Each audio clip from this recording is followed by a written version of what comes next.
दोस्तों नमस्कार। मैं सुमित्रा महाअवतार फाउंडेशन ध्यान ग्रुप में आप सभी का बहुत बहुत वेलकम करती हूँ। और आज हमारे बीच में हमारी जानी पहचानी प्यारी सी रीटा चौधरी मैम है, जो हमारे ध्यान और ज्ञान की यात्रा आगे बढ़ाएंगी। तो रीटा जी, ओवर टू यू। आपका इस मंच पे बहुत बहुत वेलकम है। अपना मंच संभालिए Rita ji. Thank you so much. Thank you.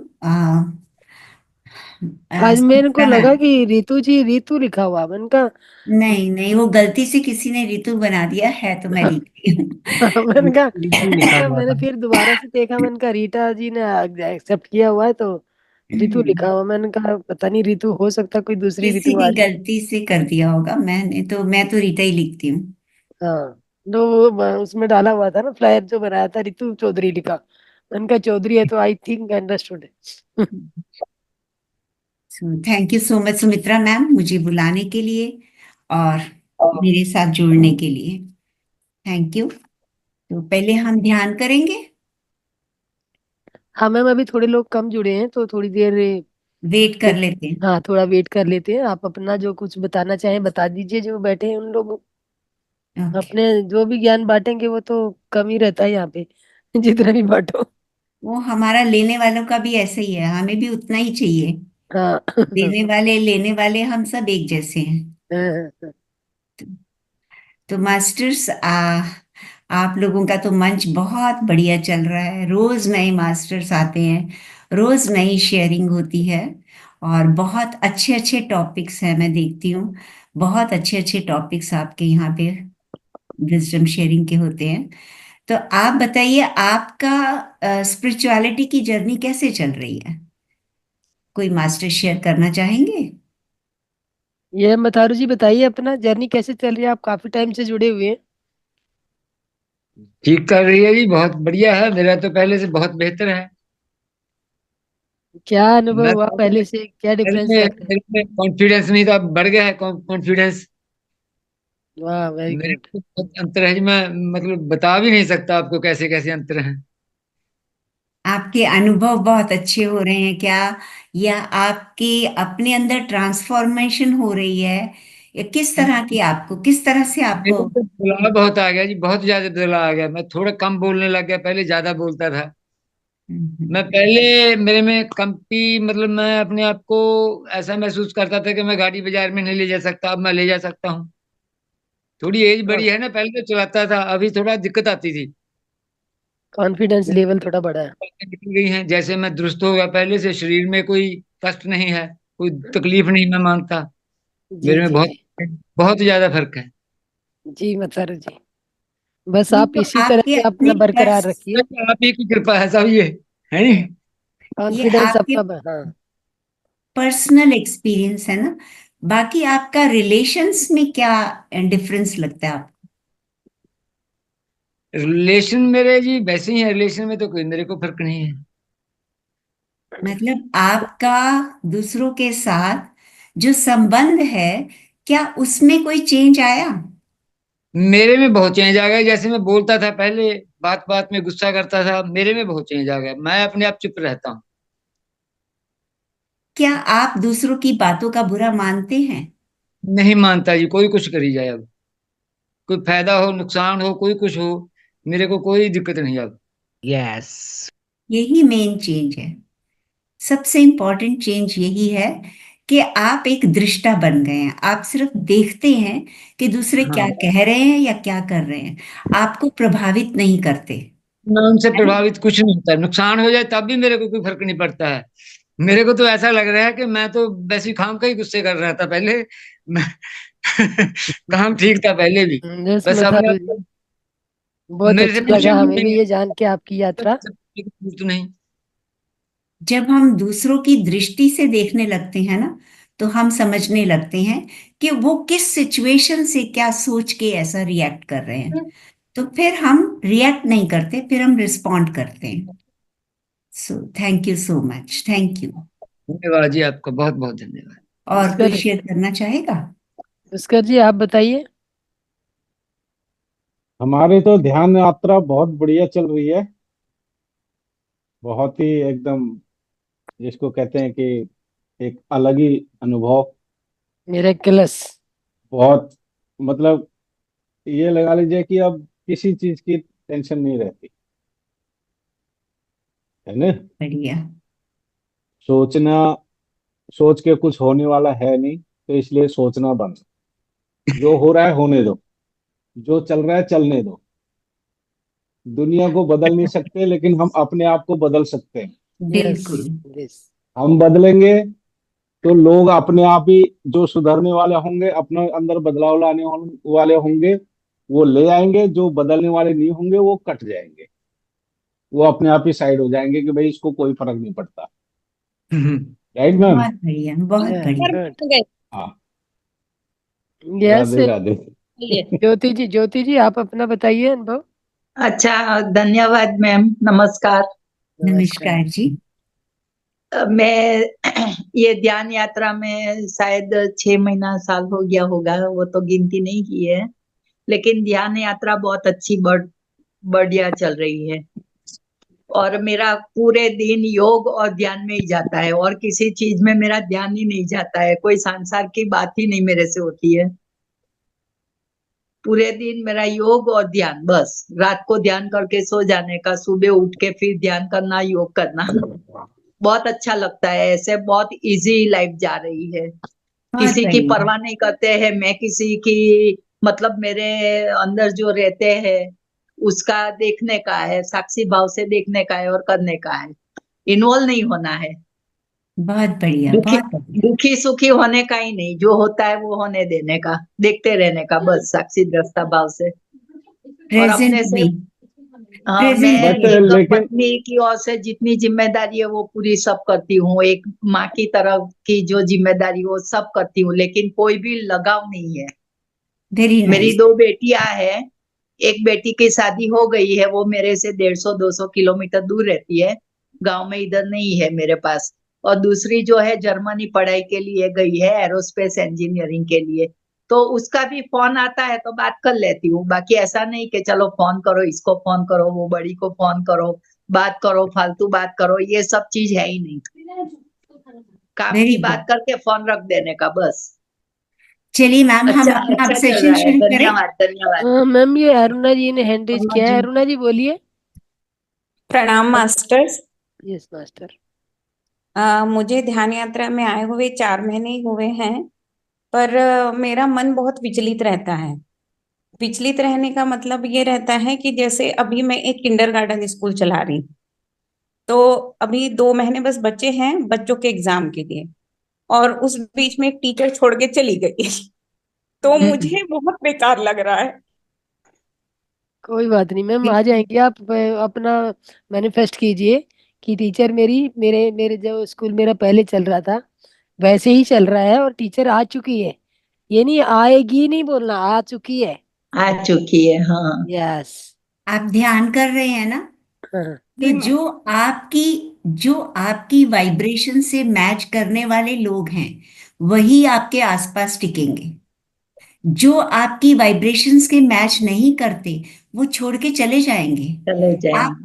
आप थैंकफुल होइए कि जो लोग यहाँ के काबिल नहीं हैं, जो इस एनवायरनमेंट के काबिल नहीं हैं, वो अपने आप चले गए और नए लोग आ रहे हैं।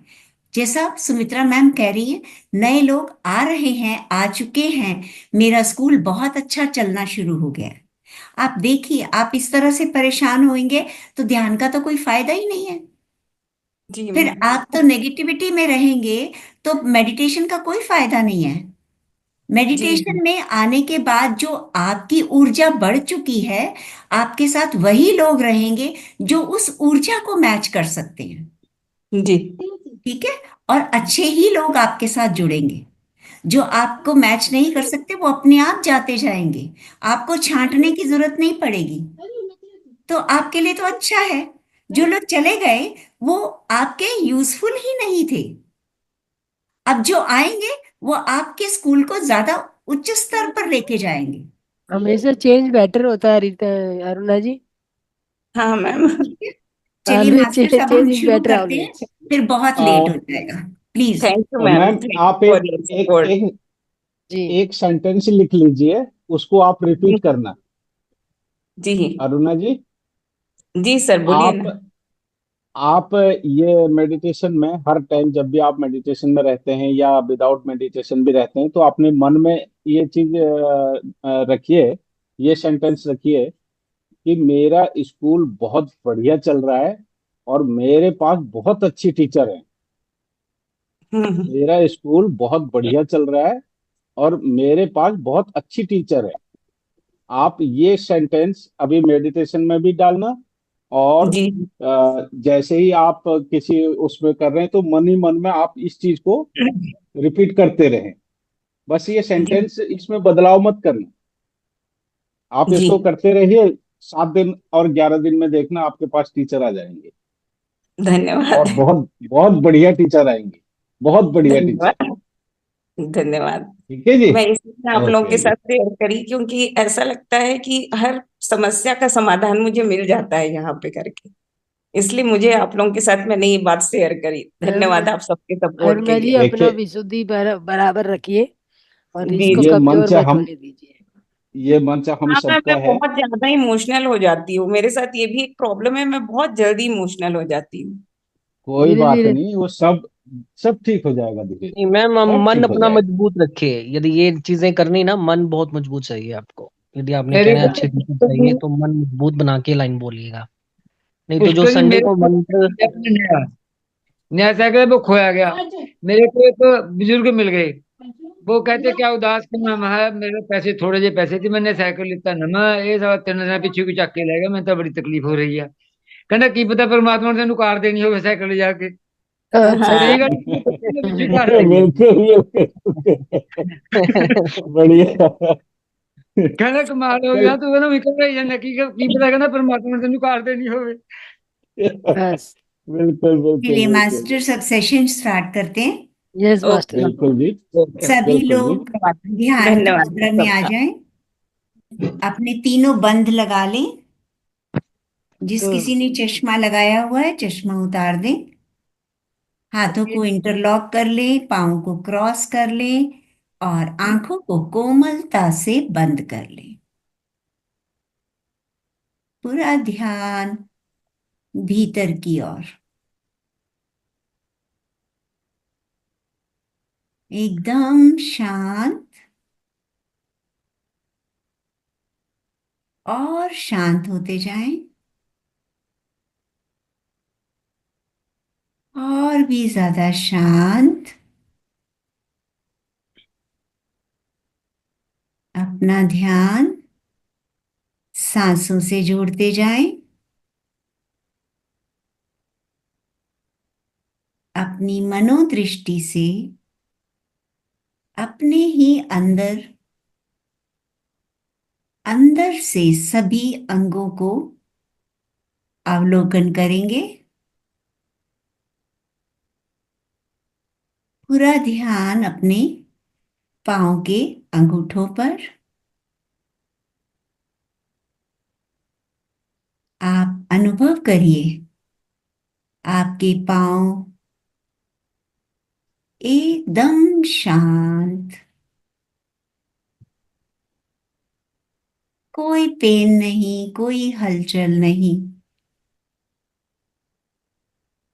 पिंडलियां, हमारे घुटने, हमारी थाइस धीरे धीरे ध्यान को ऊपर लाते हुए देखते जाएं आपके सारे अंग, बॉडी का जो नीचे वाले पार्ट हैं, सारे अंग शांत और शिथिल हो गए हैं। कहीं कोई टेंशन नहीं। Hip joints, pelvic region, lower abdomen, upper abdomen, abdomen के भीतरी अंग,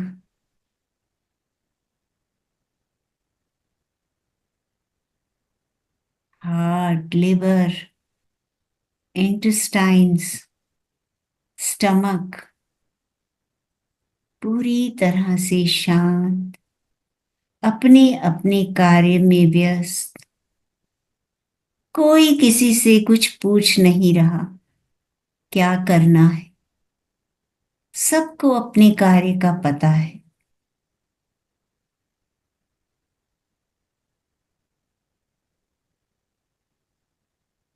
हमारे लंग्स साफ सुथरे, शुद्ध हवा को अंदर ले रहे हैं, अशुद्ध हवा को बाहर छोड़ रहे हैं। हार्ट सुंदरता से एक पंप की भांति कार्य कर रहा है।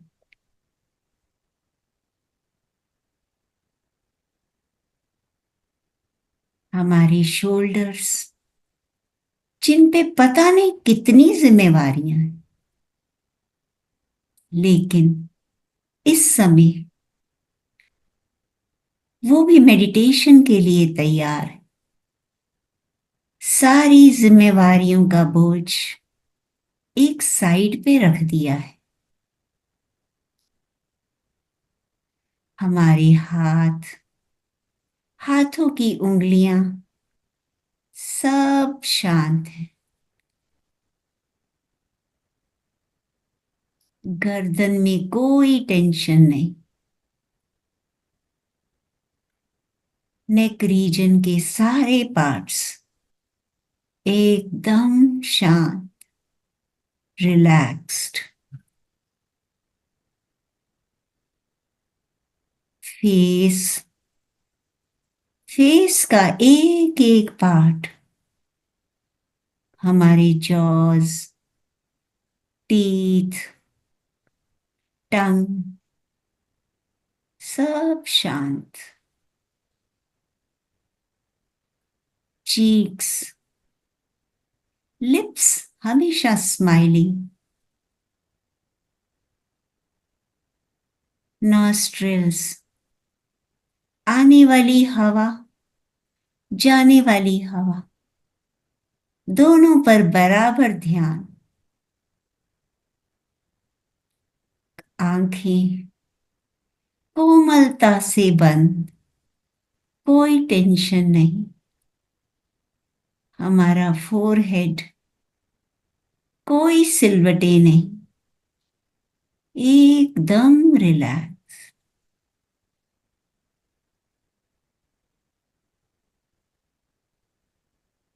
हेड, हमारे दोनों brain, right brain, left brain पूरी तरह से रिलैक्स्ड, अपना अपना काम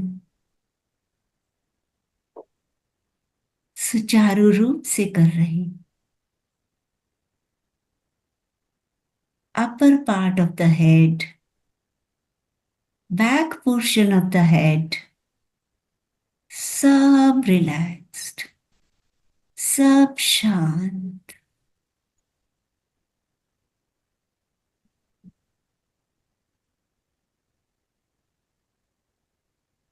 पूरे शरीर को सिर से पांव तक देखें, कहीं कोई टेंशन नहीं,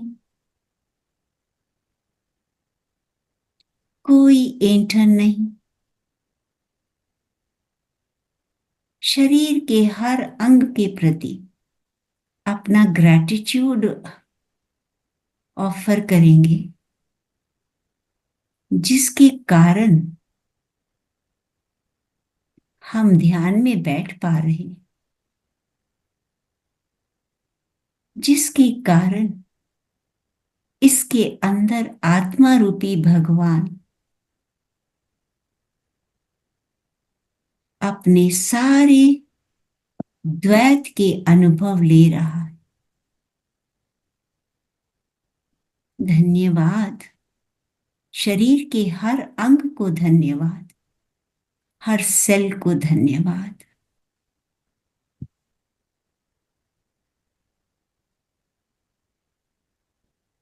ध्यान शुरू करने से पहले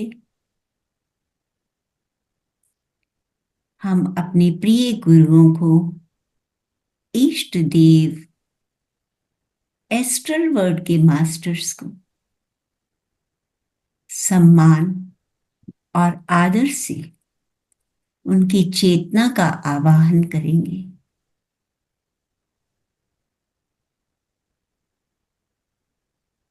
Lord Ganesha, lord Hanuman, Sai Baba, lord Krishna, Jesus Christ, Hanuman जी,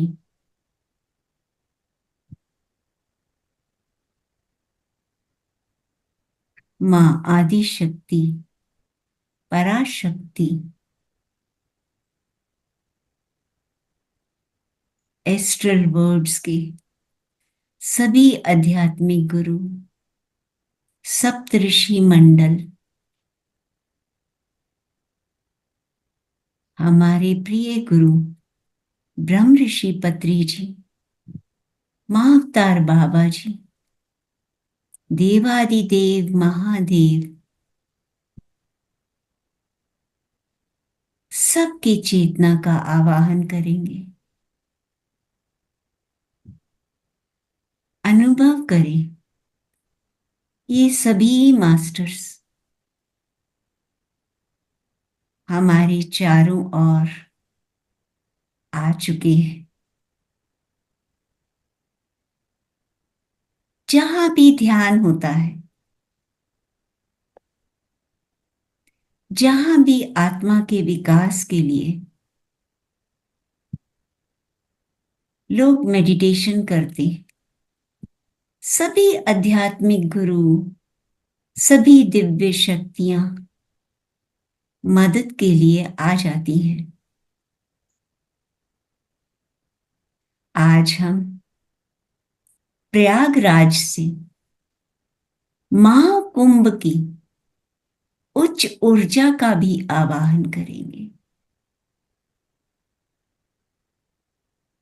मास्टर्स, हर जगह फिजिकली जाना सबके लिए संभव नहीं है, लेकिन जहां भी कोई शुभ कार्य होता है, उस शुभ कार्य की उच्च ऊर्जा पूरे यूनिवर्स में फैल जाती है। अनुभव करिए प्रयागराज की महाकुंभ में जितने भी महान संत आए हुए हैं, जितने भी देवी देवता अनेक रूप बदलकर वहां उपस्थित हैं, उन सब की पवित्र ऊर्जा पूरे ब्रह्मांड में फैली हुई। उस ऊर्जा को अपने सहस्त्रार से प्रवेश करते हुए अनुभव करें।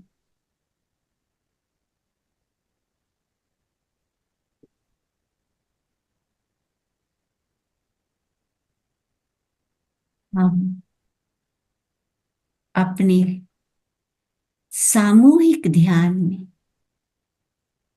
इस ऊर्जा को अपने अंदर बहता हुआ महसूस कर सकते हैं।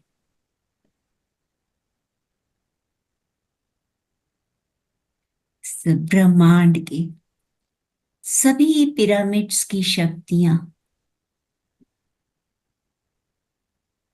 हमारे चारों ओर प्रवाहित हो रही है।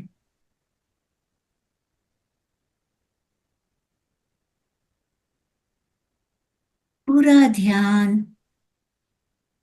अपनी सांसों से जोड़ लीजिए।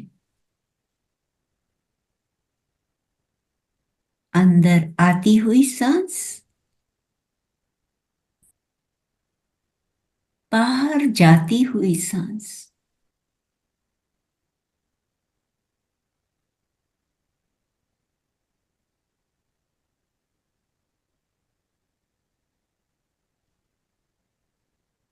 हर अंदर आती हुई सांस शुद्ध ऊर्जा के साथ प्रवेश कर रही है। ये शुद्ध ऊर्जा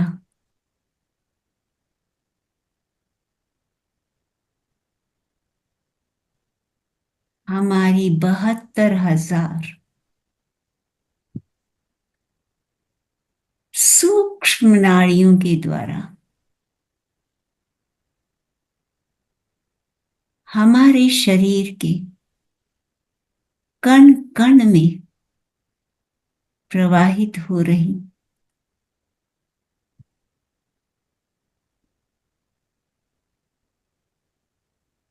इन सूक्ष्म नाड़ियों में जहां कहीं भी ब्लॉकेजेस हैं,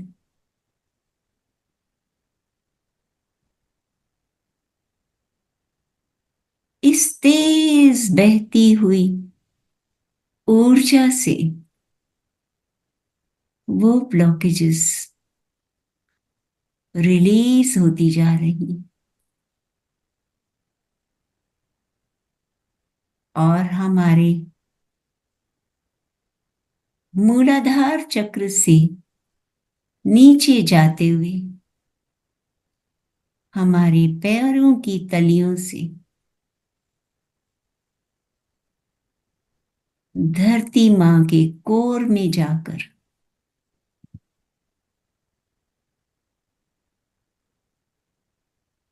भस्मीकृत होकर प्रकाश में बदलते जा रहे।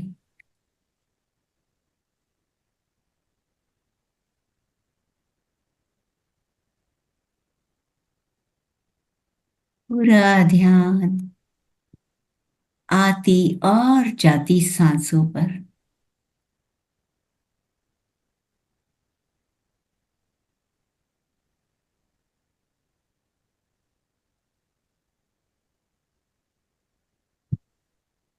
कोई सोच नहीं, कोई विचार नहीं,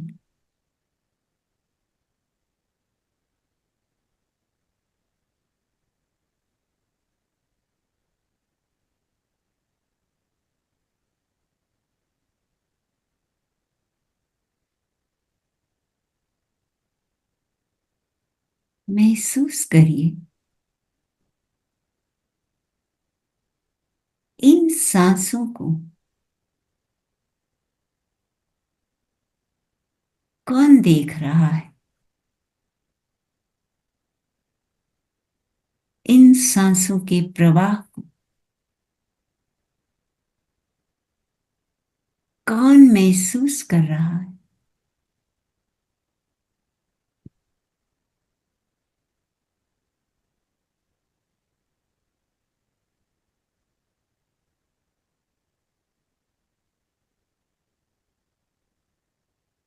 आपको अपने अंदर से उत्तर मिलेगा, मैं देख रहा, मैं अनुभव कर रहा। बस इस मैं से जुड़ जाइए।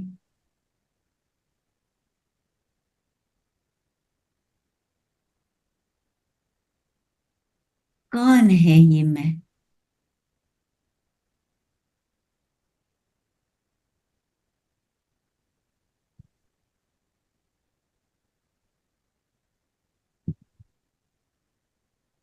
क्या ये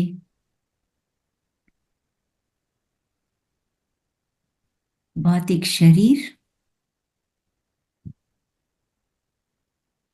जिसका नाम है,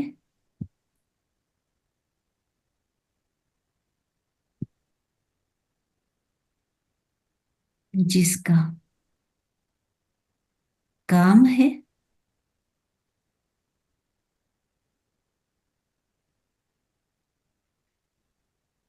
जो ये 5 तत्वों से बना शरीर है, क्या वो मैं है?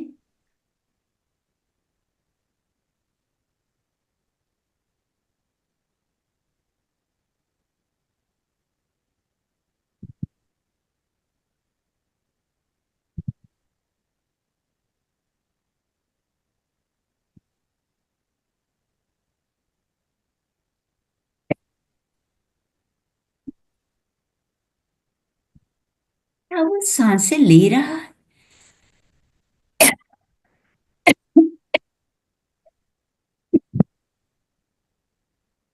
या सांसों को देख रहा है?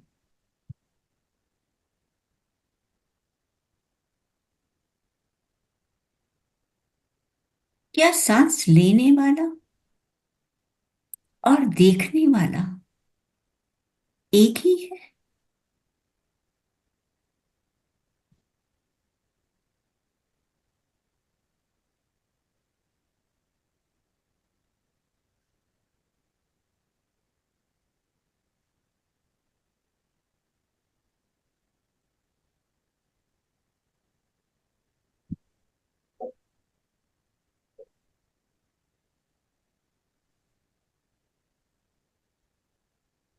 कौन है ये मैं?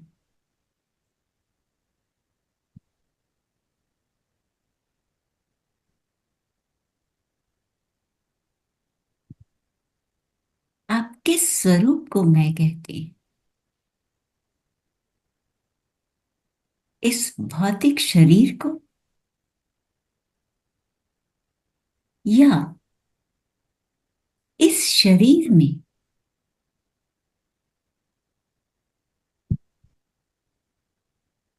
उस प्रकाश बिंदु को?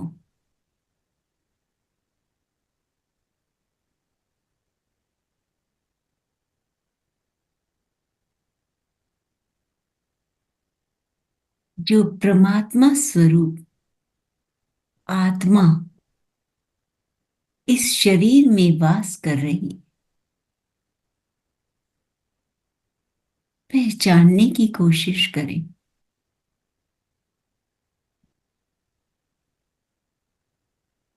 यह क्या 5 तत्वों से बना ये जड़ शरीर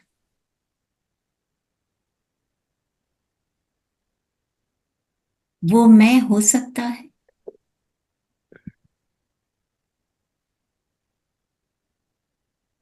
स्वयं को खोजने की कोशिश कर।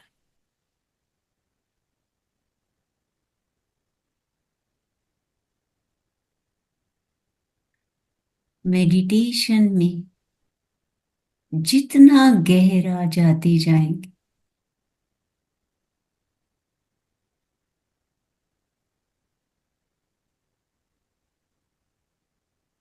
आप स्वयं से स्वयं की पहचान कर पाएंगे।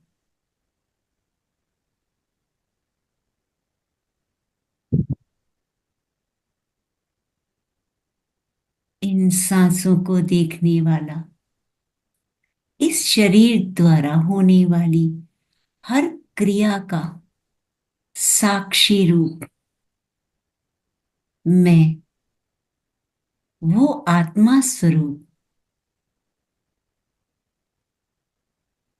मैं हूं, जो शाश्वत है, जो कभी जन्मता नहीं, मरता नहीं, केवल इस शरीर के द्वारा होने वाली हर क्रिया को देखता है। बस इस मैं के साथ जुड़ जाए।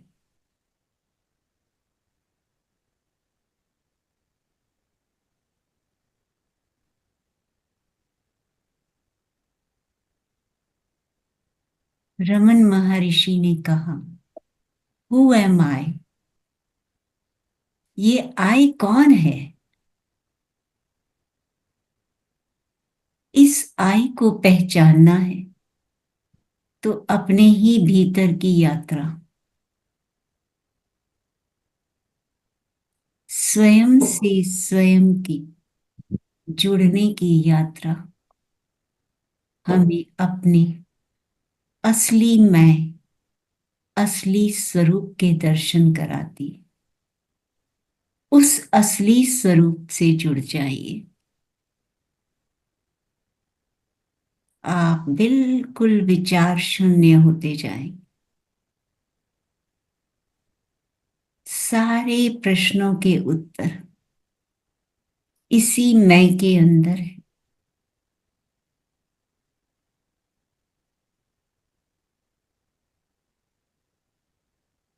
इसी मैं से जुड़ते हुए ध्यान की गहराई में जाते जाएं।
धीरे धीरे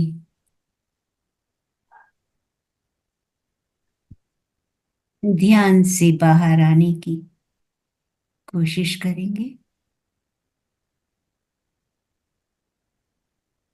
अपने भौतिक शरीर को अनुभव करें। अपने आसन को अनुभव करें।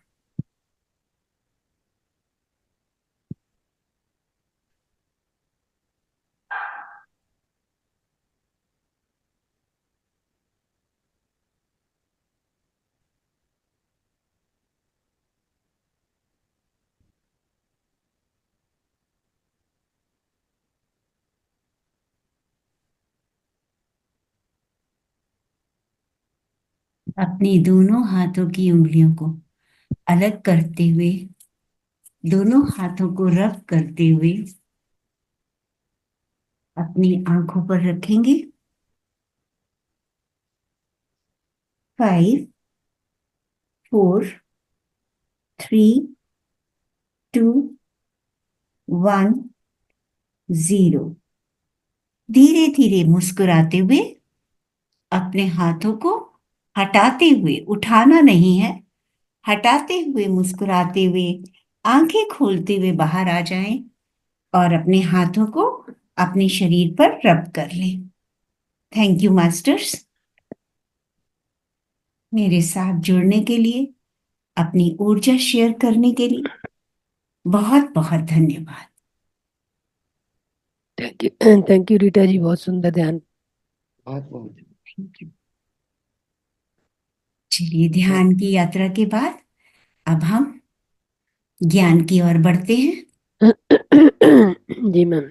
हमारा आज का टॉपिक है अरिषद वर्गा। अरिषद वर्गा का क्या मतलब है? क्या कोई जानते हैं? कोई मास्टर शेयर कर सकते हैं? किसी को मालूम है? चलिए, अरिषद वर्गा का मतलब होता है षड्रिपु, 6 विकार। 6 विकार कौन से होते हैं? काम, क्रोध, लोभ, मोह, अहंकार और मत्सर। ये 6 विकार होते हैं। हम सब जानते हैं कि हम एक शुद्ध आत्मा के रूप में इस पृथ्वी पर आए। मां के गर्भ में हमने शरीर धारण किया। जब तक हम मां के गर्भ में रहते हैं तो हम आत्म स्वरूप में रहते हैं। हम उतने ही प्योर होते हैं जितने कि परमात्मा के घर से आए। जब हम परमात्मा के साथ थे हम उतने ही शुद्ध रूप में होते हैं, क्योंकि हमारे अंदर सब अद्वैत के भाव होते हैं। हम पृथ्वी पर सिर्फ इसलिए आते हैं कि हम कुछ सबक सीख सके, द्वैत भाव के सबक सीख सके। परमात्मा हमें पृथ्वी पर इसीलिए भेजते हैं कि हम अद्वैत भाव की इंपॉर्टेंस को समझने के लिए पृथ्वी नामक स्कूल पर द्वैत भाव के अनुभव लें। तो जब हम जन्म लेते हैं तब क्या होता है, हम भौतिक रूप में आ जाते हैं, भौतिक संसार में आ जाते हैं। जैसे जैसे हम बड़े होते हैं हमारे आसपास के लोगों का हमारे ऊपर प्रभाव होना शुरू हो जाता है। जो ये प्रभाव जो हमारे माता पिता से, रिश्तेदारों से, समाज से हमें मिलता है, मैं कौन हूं, तुम बच्चा, जो बच्चा होता है उसको सिखाया जाता है तुम्हारा ये नाम है, ये तुम्हारे माता पिता है, ये भाई बहन है, ये सगे रिश्तेदार हैं, ये समाज है। तुम्हें किसके पास जाना है, किसके साथ रहना है और किससे दूर रहना है, ये हमें समझाया जाता है। और जब हमें मैं और मेरा समझाया जाता है, यानी कि हमें बताया जाता है कि ये चीज तुम्हारी है, ये तुम्हारा नाम है, ये तुम्हारा घर है, ये परिवार है और ये तुम्हारे भाई बहन है ना। हमें ये चीजें सिखाई जाती हैं।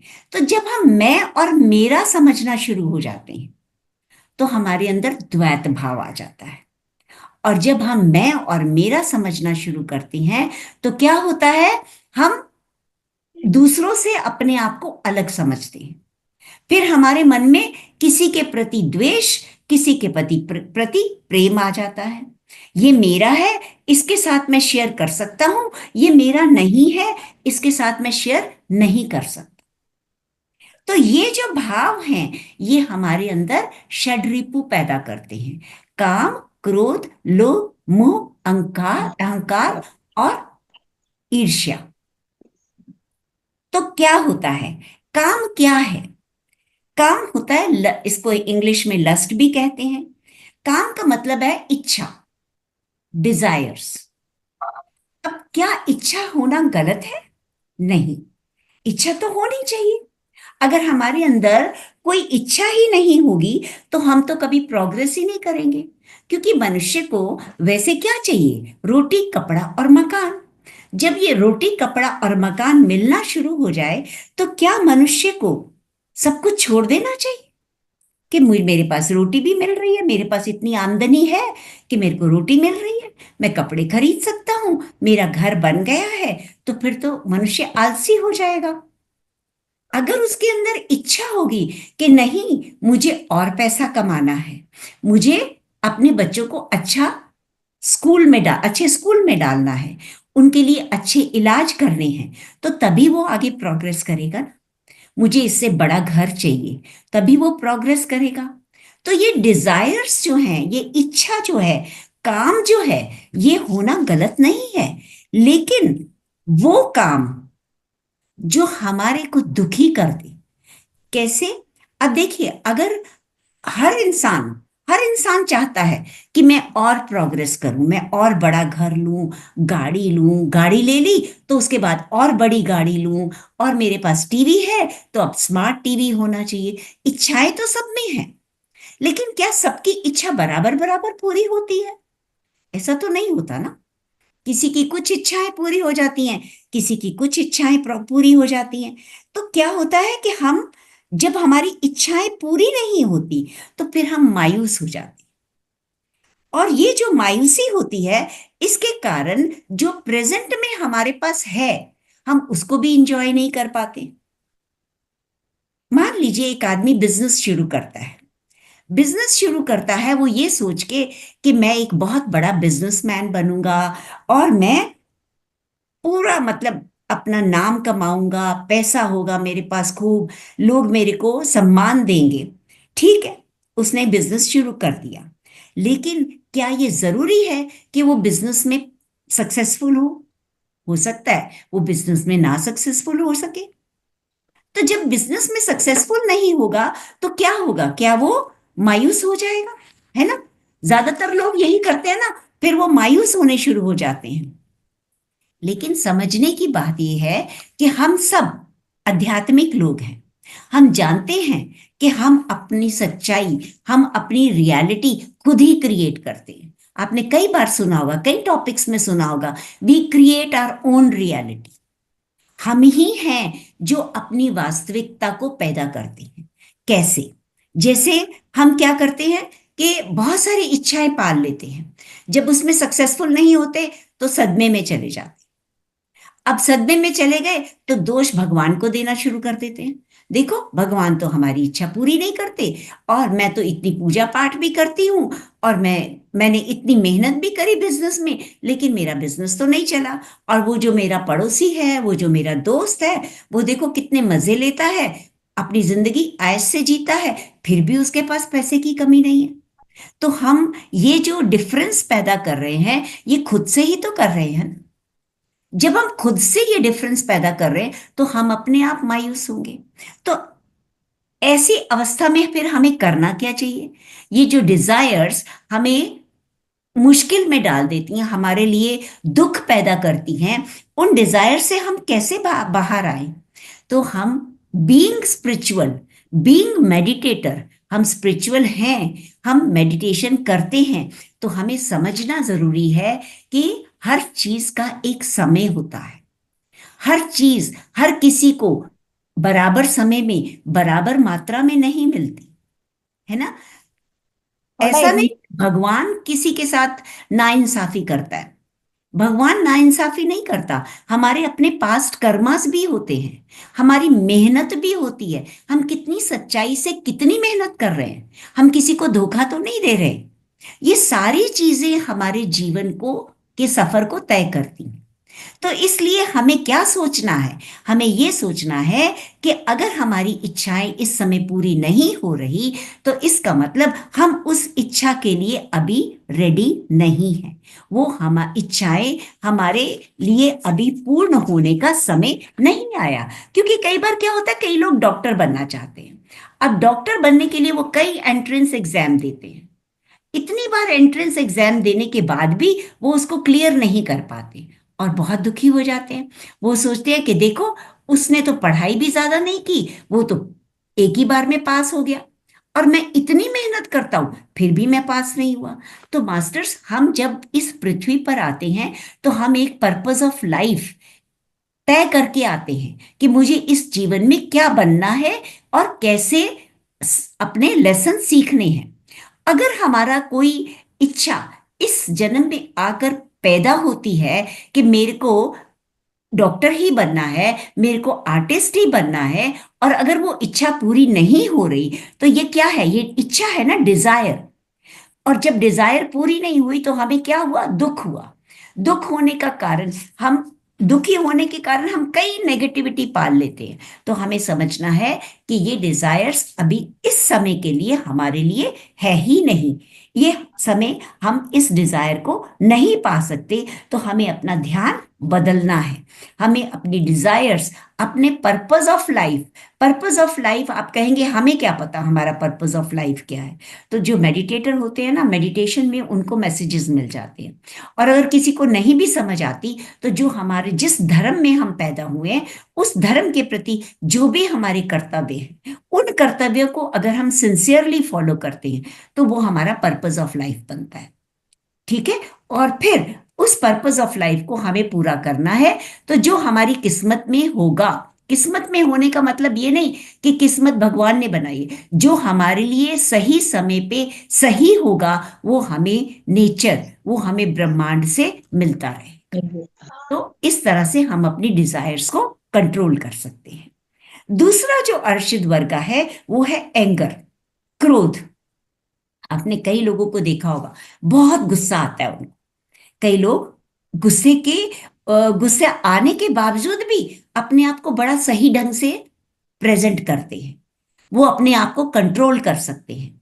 तो गुस्सा क्यों आता है? सबसे पहले तो ये देखिए कि जब हम इच्छाओं को अत्यधिक बढ़ा देते हैं, जैसे मान लीजिए मैंने एक घर बनाया, वो घर छोटा है पर मेरे परिवार के लिए सफिशिएंट है, उसमें सेटिस्फाई होने की बजाय मैं अपने अंदर इच्छा पैदा कर लेती हूं कि नहीं, मुझे तो इससे बड़ा घर ही चाहिए। अब जब तक वो बड़ा घर नहीं बनता, मैं अपनी इच्छा को लंबा लंबा लंबा पालती जा रही हूं। इच्छा तो अपने समय पे ही पूरी होगी ना। अपनी जो हम मेहनत कर रहे हैं, मैं कितनी मेहनत से कमा रही हूँ, कितना धन कमा पा रही हूँ, कितनी उसमें अपनी ऊर्जा खर्च कर रही हूँ, क्या मैं नेकी से कमा रही हूँ, क्या कमाई का जरिया मेरा सही है, तो समय पर ही तो इच्छा पूरी होगी ना। अगर हम चाहें कि आज के आज ही हमारी ये इच्छा पूरी हो जाए, तो ऐसा सबके साथ नहीं हो सकता। हमारे हमारे फीलिंग्स क्या है समाज के प्रति, उसको भी देखा जाता है। तो जब हमारी इच्छा पूरी नहीं होती तो हम क्रोधित होना शुरू हो जाते हैं, और वो क्रोध जो है वो एक इस सीमा तक पहुंच जाता है कि कभी कभी हम सिर्फ अपना नहीं, दूसरों का भी नुकसान कर बैठते हैं। यह मैं एक छोटा सा एग्जाम्पल दूंगी। एक लेडी जो ऑफिस में काम करती थी, वो बहुत थकी हुई ऑफिस से आती है, ये सोचती है कि मैं घर जाके कुछ आराम करूंगी, रेस्ट करूंगी, उसको सिर में बहुत दर्द है। घर आती है तो उसकी छोटी सी बच्ची जो बहुत प्यारी है, वो अपनी माँ को देख के इतना खुश होती है कि वो खूब गाने गाती है, नाचती है, कि उसकी माँ खुश होगी, उसे और प्यार करेगी। लेकिन माँ तो अपनी ही सिर दर्द में से दबी हुई है। वो चाहती है कि मुझे कोई शोर ना मिले, मैं चुपचाप सो सकूं। अब दो तरीके हैं, या तो अपनी बच्ची को गोद में बिठा के उसको समझा दे कि मैं ऐसे ऐसे, अभी मेरी हालत है, तो तुम अभी मत गाओ, तुम बहुत अच्छा गा रही हो, लेकिन मैं बाद में सुनूंगी। तो शायद वो बच्ची समझ जाती। लेकिन माँ ने क्या किया, उसको इतना क्रोध आया कि उसने अपनी छोटी सी बच्ची को क्या कहा, अरे तुम क्या बेकार सा डांस करती हो, जानवरों की तरह उछलती हो, तुम्हें तो गाना भी नहीं आता, तुम्हारी तो इतनी बेसुरी आवाज है। और वो बच्ची इतनी सहम जाती है कि वो बेचारी उसी समय गाना बंद कर देती है, और जिंदगी भर गाना नहीं गाती, ये सोचकर कि मेरी माँ ने जो कहा है वो सही है, शायद मुझे गाना नहीं आता। तो देखिए, उस बच्ची का जो उसके अंदर जो क्रिएटिविटी थी, उसके अंदर जो गाने का गुण था, वो तो खत्म हो गया, वो तो दब गया। तो उस बच्ची का भी नुकसान, और उसकी माँ भी इस बात से कभी खुश नहीं होगी, क्योंकि उसने कभी उसके बाद अपनी बच्ची को उछलते कूदते देखा ही नहीं। तो इसलिए हमें हमेशा अपने क्रोध को कंट्रोल करना है। क्रोध को हम कंट्रोल कैसे करें? तो देखिए मास्टर्स, इसके भी कई तरीके हैं। पहले तो हमें क्रोध को आइडेंटिफाई करना है, पहचानना है। तो दूसरा तरीका क्या है? आइडेंटिफाई करने से भी पहले हम जब इंटेंस मेडिटेशन करते हैं, बहुत मेडिटेशन करते हैं, तो उससे हमारा क्रोध अपने आप कंट्रोल होना शुरू हो जाता है। अगर हम अच्छे से मेडिटेशन करें तो हमारा कंट्रोल होना शुरू रहता है। लेकिन हम पहले क्रोध को पहचाने कैसे? यदि आपके ड्रीम में, आपके सपने में या मेडिटेशन के दौरान अगर आपको कुछ आग के अनुभव आते हैं, कहीं आग लग रही है, कहीं आपको लपटें उठती हुई दिखाई दे रही हैं, और बार बार ऐसा होता है, तो इसका मतलब कि आप बहुत क्रोधी स्वभाव के हैं, आप बहुत भावुक नेचर के हैं। तो आपको ऐसे सपने, ऐसे अनुभव अगर बार बार आते हैं, तो आपको अपने क्रोध पे काम करना चाहिए। अगर आपको मेडिटेशन के दौरान या सपने में गैस सिलेंडर के अनुभव होते हैं, तो इसका मतलब आप अपने क्रोध पर काबू नहीं कर पा रहे, राइट? और इसी तरह से अगर आपको गैस की ट्यूब या गैस स्टोव दिखाई देता है, तो इसका मतलब है कि आप अपने क्रोध पे काबू कर सकते हैं। अगर आप थोड़ी सी भी कोशिश करेंगे तो आप अपने क्रोध पे काबू कर सकते हैं। और अगर आपको गैस का चूल्हा दिखता है और उस चूल्हे में बार बार कोई ना कोई समस्या आती है, कभी बर्नर नहीं जल पाता, हम ठीक करवाते हैं फिर खराब हो जाता है, तो ऐसी जो समस्याएं आती हैं, उससे पता चलता है कि हमने क्रोध को खुद मैनिफेस्ट करा है, हमने मांगा है। जैसे कहते हैं ना, मैनिफेस्टेशन बहुत जल्दी पूरी हो जाती अगर आप सच्चे मन से करो। तो कई बार क्या होता है कि हम खुद ही मांगते हैं कि मुझे इस इंसान को सुधारना है और मुझ में क्रोध होना चाहिए कि मैं उसको सुधार सकूं। तो इसका मतलब हम क्रोध को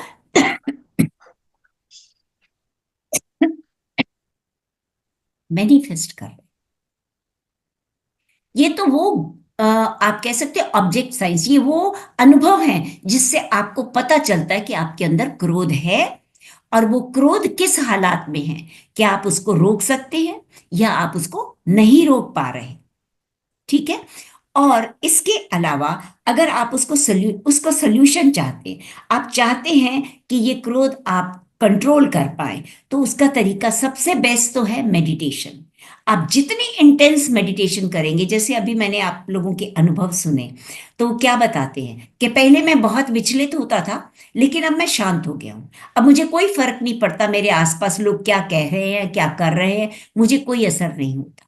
तो वो होता है मेडिटेशन का प्रभाव। अगर हम इंटेंस मेडिटेशन करते हैं और हमारे अंदर बहुत क्रोध है, तो 60% मेडिटेशन करने से 60% क्रोध तो हमारा चला जाता है, हम शांत हो जाते हैं। और अगर हम सज्जन सांगत्य अटेंड करते हैं, लोगों के साथ अपने एक्सपीरियंसेस शेयर करते हैं, दूसरों के साथ अपने उनके अनुभव सुनते हैं, तो 20% क्रोध हमारा और शांत हो जाता है। और इसके बाद अगर हम किस सिचुएशन में हमें क्रोध आ रहा है, उस सिचुएशन को दृष्टा बनकर देखते हैं कि इस बात पे मुझे गुस्सा आ रहा है, इमीडिएट रिएक्ट करने की बजाय उस सिचुएशन को हम बहुत ध्यान से देखते हैं, क्यों गुस्सा आ रहा है, ये जो मनुष्य मुझे गुस्सा दिला रहा है, इसके अंदर का भाव कैसा है। अगर हम उसके भाव से उस सिचुएशन को समझने की कोशिश करते हैं, तो 10% क्रोध और कम हो जाता, खत्म हो जाता, क्योंकि फिर हम समझना शुरू कर देते हैं कि इस मनुष्य के अंदर क्या चल रहा है।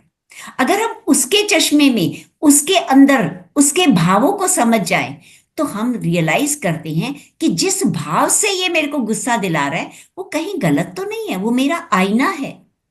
जो वो मुझे कह रहा है वो सचमुच मेरे अंदर वो कमियां हैं, उन कमियों को बाहर निकालना है, तो ये भी मेरे को इरिटेट नहीं करेगा और मुझे क्रोध नहीं आएगा। तो कितने परसेंट क्रोध कम हो गया? 60% मेडिटेशन से कम हो गया।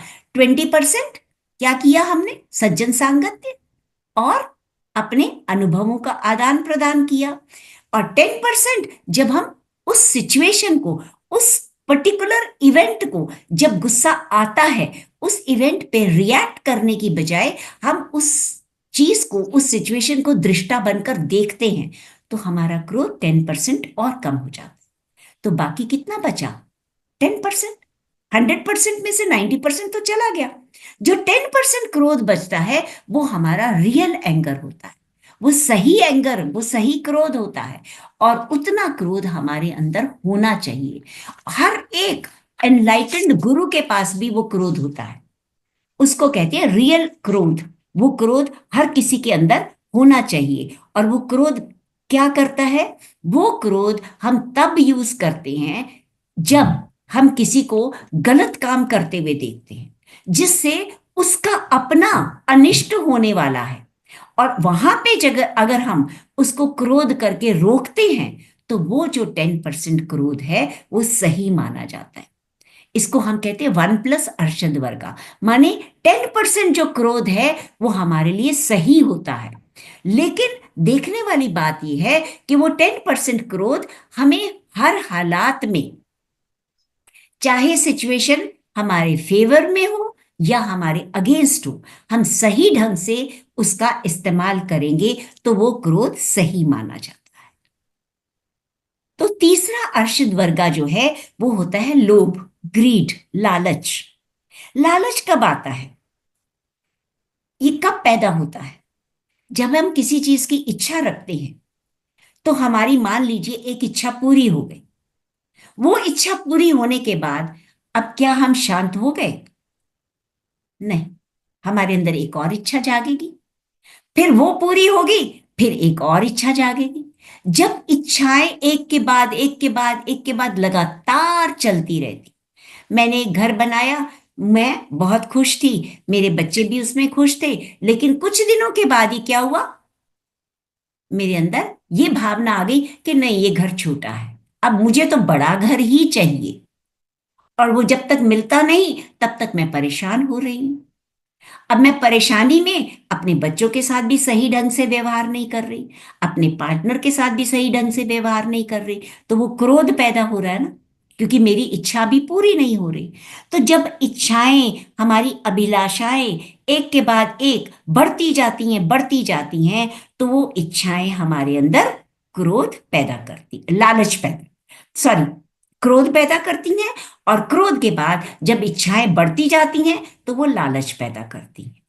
तो मास्टर्स, हमें तीन चीजें हैं, काम, क्रोध और लालच।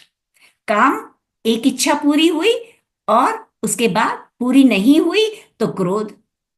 क्रोध के बाद हमारे अंदर एक इच्छा पूरी हुई तो लालच। और ये जो तीन चीजें हैं, ये हम कहते हैं कि ये नर्क के द्वार हैं। अगर हम इन तीन चीजों पे कंट्रोल नहीं करते तो मास्टर्स, ये हमारे लिए नर्क के द्वार है।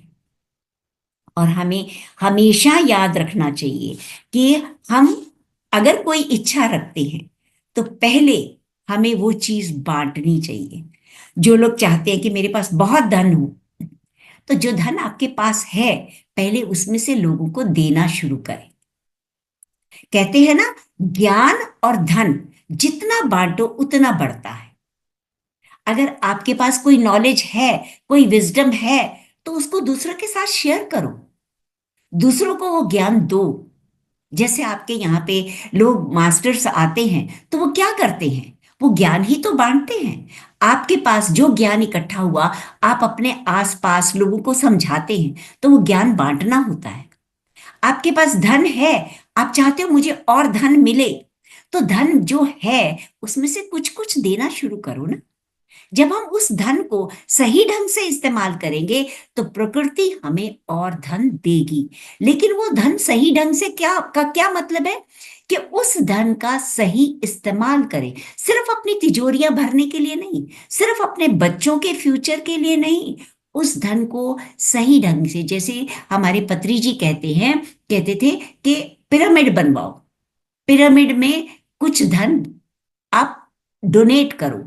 अगर कहीं पे कोई सज्जन सांगत्य हो रहा है, कोई भी वर्कशॉप लग रही है, वहां पे बड़े बड़े मास्टर्स अपना ज्ञान शेयर करने आ रहे हैं, तो वहां पे अन्नदान करो। तो वो अन्नदान, वो जो पिरामिड के लिए हम कुछ शेयर करते हैं, वो एक सही रूप में दान है। हम बजाय इसके क्या करते हैं, जो रेड लाइट पे लोग खड़े होते हैं, भिखारी खड़े होते हैं, उनके हाथ में पैसे दे देते हैं और उनको और डिपेंडेंट बना देते हैं। वो अपना काम करते ही नहीं, क्योंकि कुछ धन मैंने दिया, कुछ दूसरे लोगों ने दिया, कुछ तीसरे लोगों ने दिया, उनका काम चल जाता है। तो वो तो हम उनको डिपेंडेंट बना रहे हैं ना, उनकी आदतें और खराब कर रहे हैं। अगर हम धन का सही उपयोग करें, अगर हम ज्ञान को बांटे, तो हमारा धन भी बढ़ेगा और हमारा ज्ञान भी बढ़ेगा। हम जानते हैं कि हम, ये शरीर मन बुद्धि से परे एक आत्मा है और हम यहाँ पर ज्ञान पाने के लिए आए हैं। तो ज्ञान पाने के लिए आए हैं, तो ज्ञान पाने के लिए हमें ज्ञान बांटना भी पड़ेगा। यहाँ पे एक एग्जाम्पल है, एक भिखारी था जो बेचारा भीख मांग मांग के गुजारा करता था और कभी उसका पेट नहीं पूरा भरा। एक बार सपने में उसको नारद मुनि जी आते हैं, तो वो नारद मुनि जी को कहता है कि मैं क्या, मेरा जीवन है, मैं कभी भर पेट खाना नहीं खाया, तो क्या मुझे खाना क्यों नहीं मिलता? तो नारद मुनि जी ने कहा कि जितना तुम्हारे हिस्से का अनाज था वो तुम खा चुके हो। अब सिर्फ 1 किलो आटा, 1 किलो अनाज तुम्हारे लिए बचा है, तुम्हारे हिस्से का बचा है, और तुम्हारी जिंदगी के 10-15 दिन बचे हुए हैं। इन 10-15 दिनों में उस 1 किलो अनाज से जितना जितना तुम्हें कभी कभी मिल जाता है, वो समझ लो तुम्हें उन दिनों में पूरा करना है। तो वो कहता है कि महाराज, मेरे को ना ऐसा करिए कि वो 1 किलो जो मेरा अनाज है वो इकट्ठा दे दीजिए। ताकि मैं एक दिन तो भरपेट खा सकूं। तो नारद मुनि जी कहते, फिर बाकी के दिन तुम क्या करोगे? वो कहते, मुझे कोई फर्क नहीं पड़ता, आप मुझे मेरे हिस्से का पूरा अनाज इकट्ठा दे दीजिए। तो वो तथास्तु कहते हैं और वो अनाज उसके हाथ में आ जाता है। वो बहुत खुश होता है, जंगल में जाता है, लकड़ियां सूखी इकट्ठी करता है, खाना बनाना शुरू करता है। खाना बन जाता है तो वो बड़ी खुशी से खाना खाने शुरू करता है। जैसे ही खाने के लिए बैठता है, एक भिखारी आ जाता है और उसको कहता है कि भैया मैं बहुत भूखा हूं, मुझे खाना दे दो। वो कहते हैं आ जाओ, और उसके साथ शेयर करता है। इतने में एक और भिखारी आ जाता है, तीसरा भी आ जाता है। वो जो खाना बना होता है वो सबको बांट देता है और स्वयं भूखा रह जाता है। इससे क्या होता है, उसने बांटा, और वो देखता है कि अगले दिन एक आदमी आता है और उसको 2 किलो अनाज दे जाता है। वो कहता है, कल मैंने देखा था तुम खाना बांट रहे थे, मुझे बहुत अच्छा लगा कि तुम ये लो और खाना बनाओ और बांटो। वो भी बांटता है, वो बनाता है और बांटता है, बनाता है और बांटता है। जो बचता है वो खा लेता है। ऐसा करते करते रोज उसके पास अनाज का ढेर लगने लग गया, जबकि उसकी किस्मत में सिर्फ 1 किलो अनाज बचा था। लेकिन जैसे जैसे वो बांटता जाता है, अनाज बढ़ता जाता है और वो लगातार अनाज खाना पकाता है और लोगों में बांटता है। अब क्या होता है कि इतना उसको अनाज आ जाता है कि वो जिंदगी भर भी खाता रहे, बांटता रहे, तो अनाज खत्म नहीं होगा। तो यहां हमें यही शिक्षा मिलती है कि जो चीज चाहिए उस चीज को बांटो। बांटोगे तो और बढ़ेगा, और जब आप बांटने लगोगे तो मास्टर्स आपका लालच खत्म हो जाएगा, आपकी ग्रीड बिल्कुल खत्म हो जाएगी। तो ये था ग्रीड। चौथा हमारा जो षड रिपु है वो है अटैचमेंट, मोह। आपने देखा होगा कि समाज में ज्यादा समस्याएं जो आती हैं वो इसी लालच, इसी सॉरी अटैचमेंट की वजह से, मोह की वजह से आती। मेरा घर, मेरा नाम, मेरा सम्मान, मेरा परिवार, मेरे बच्चे, मेरी गाड़ी। हम इतने अटैच हो जाते हैं कि हम सोचते हैं कि ये सब मेरा है, मेरे लिए और मेरे परिवार के लिए। किसी के साथ हम ना तो शेयर करना चाहते हैं और उसके अहंकार में रहते हैं, उसके साथ इतना मोह पाल लेते हैं कि हम सोचते हैं मेरे बच्चे बड़े होंगे, वो बहुत अच्छे सेटल होंगे, वो मेरे बुढ़ापे में मेरा सहारा बनेंगे। हमें नहीं मालूम वो बच्चे बड़े होकर पढ़ लिख कर कौन से देश में सेटल होंगे, वो हमारा सहारा बनेंगे भी कि नहीं बनेंगे, है ना। और जब हम बड़ा घर भी बना लेंगे और बच्चे वहां से चले गए तो वो घर किस काम का? क्या हम उस घर को, उस गाड़ी को अपने साथ ले जाएंगे? क्या उस बैंक बैलेंस को वहां की करेंसी में बदल लेंगे? कुछ भी नहीं कर पाएंगे। तो ये जो अटैचमेंट है, इसके प्रति हमें बहुत जागरूक होना है कि हम कितनी अटैचमेंट रखें, किससे अटैचमेंट रखें। ये अगर हम समझ जाएंगे तो हम अटैचमेंट से भी बाहर आ जाएंगे। जब हम मेडिटेशन करते हैं तो आपने देखा होगा, अब हमें क्या है, हमें बच्चों से प्यार है, प्रेम है, लेकिन मोह नहीं है। हम मोह से बाहर आ जाते हैं, जो बहुत जरूरी है, क्योंकि जब तक हम मोह रखेंगे हम आध्यात्मिक विकास नहीं कर सकेंगे, हम अपनी सोल का विकास नहीं कर पाएंगे। और नेक्स्ट है प्राइड, मद, गर्व, गर्व होना। क्या होता है, जब हमारी कोई इच्छा पूरी हो जाती है तो हमारे अंदर अहंकार आ जाता है। ये मैंने अपनी मेहनत से प्राप्त किया। ये मैंने कौन है? ये मैंने तो शरीर है जो कार्य करता है।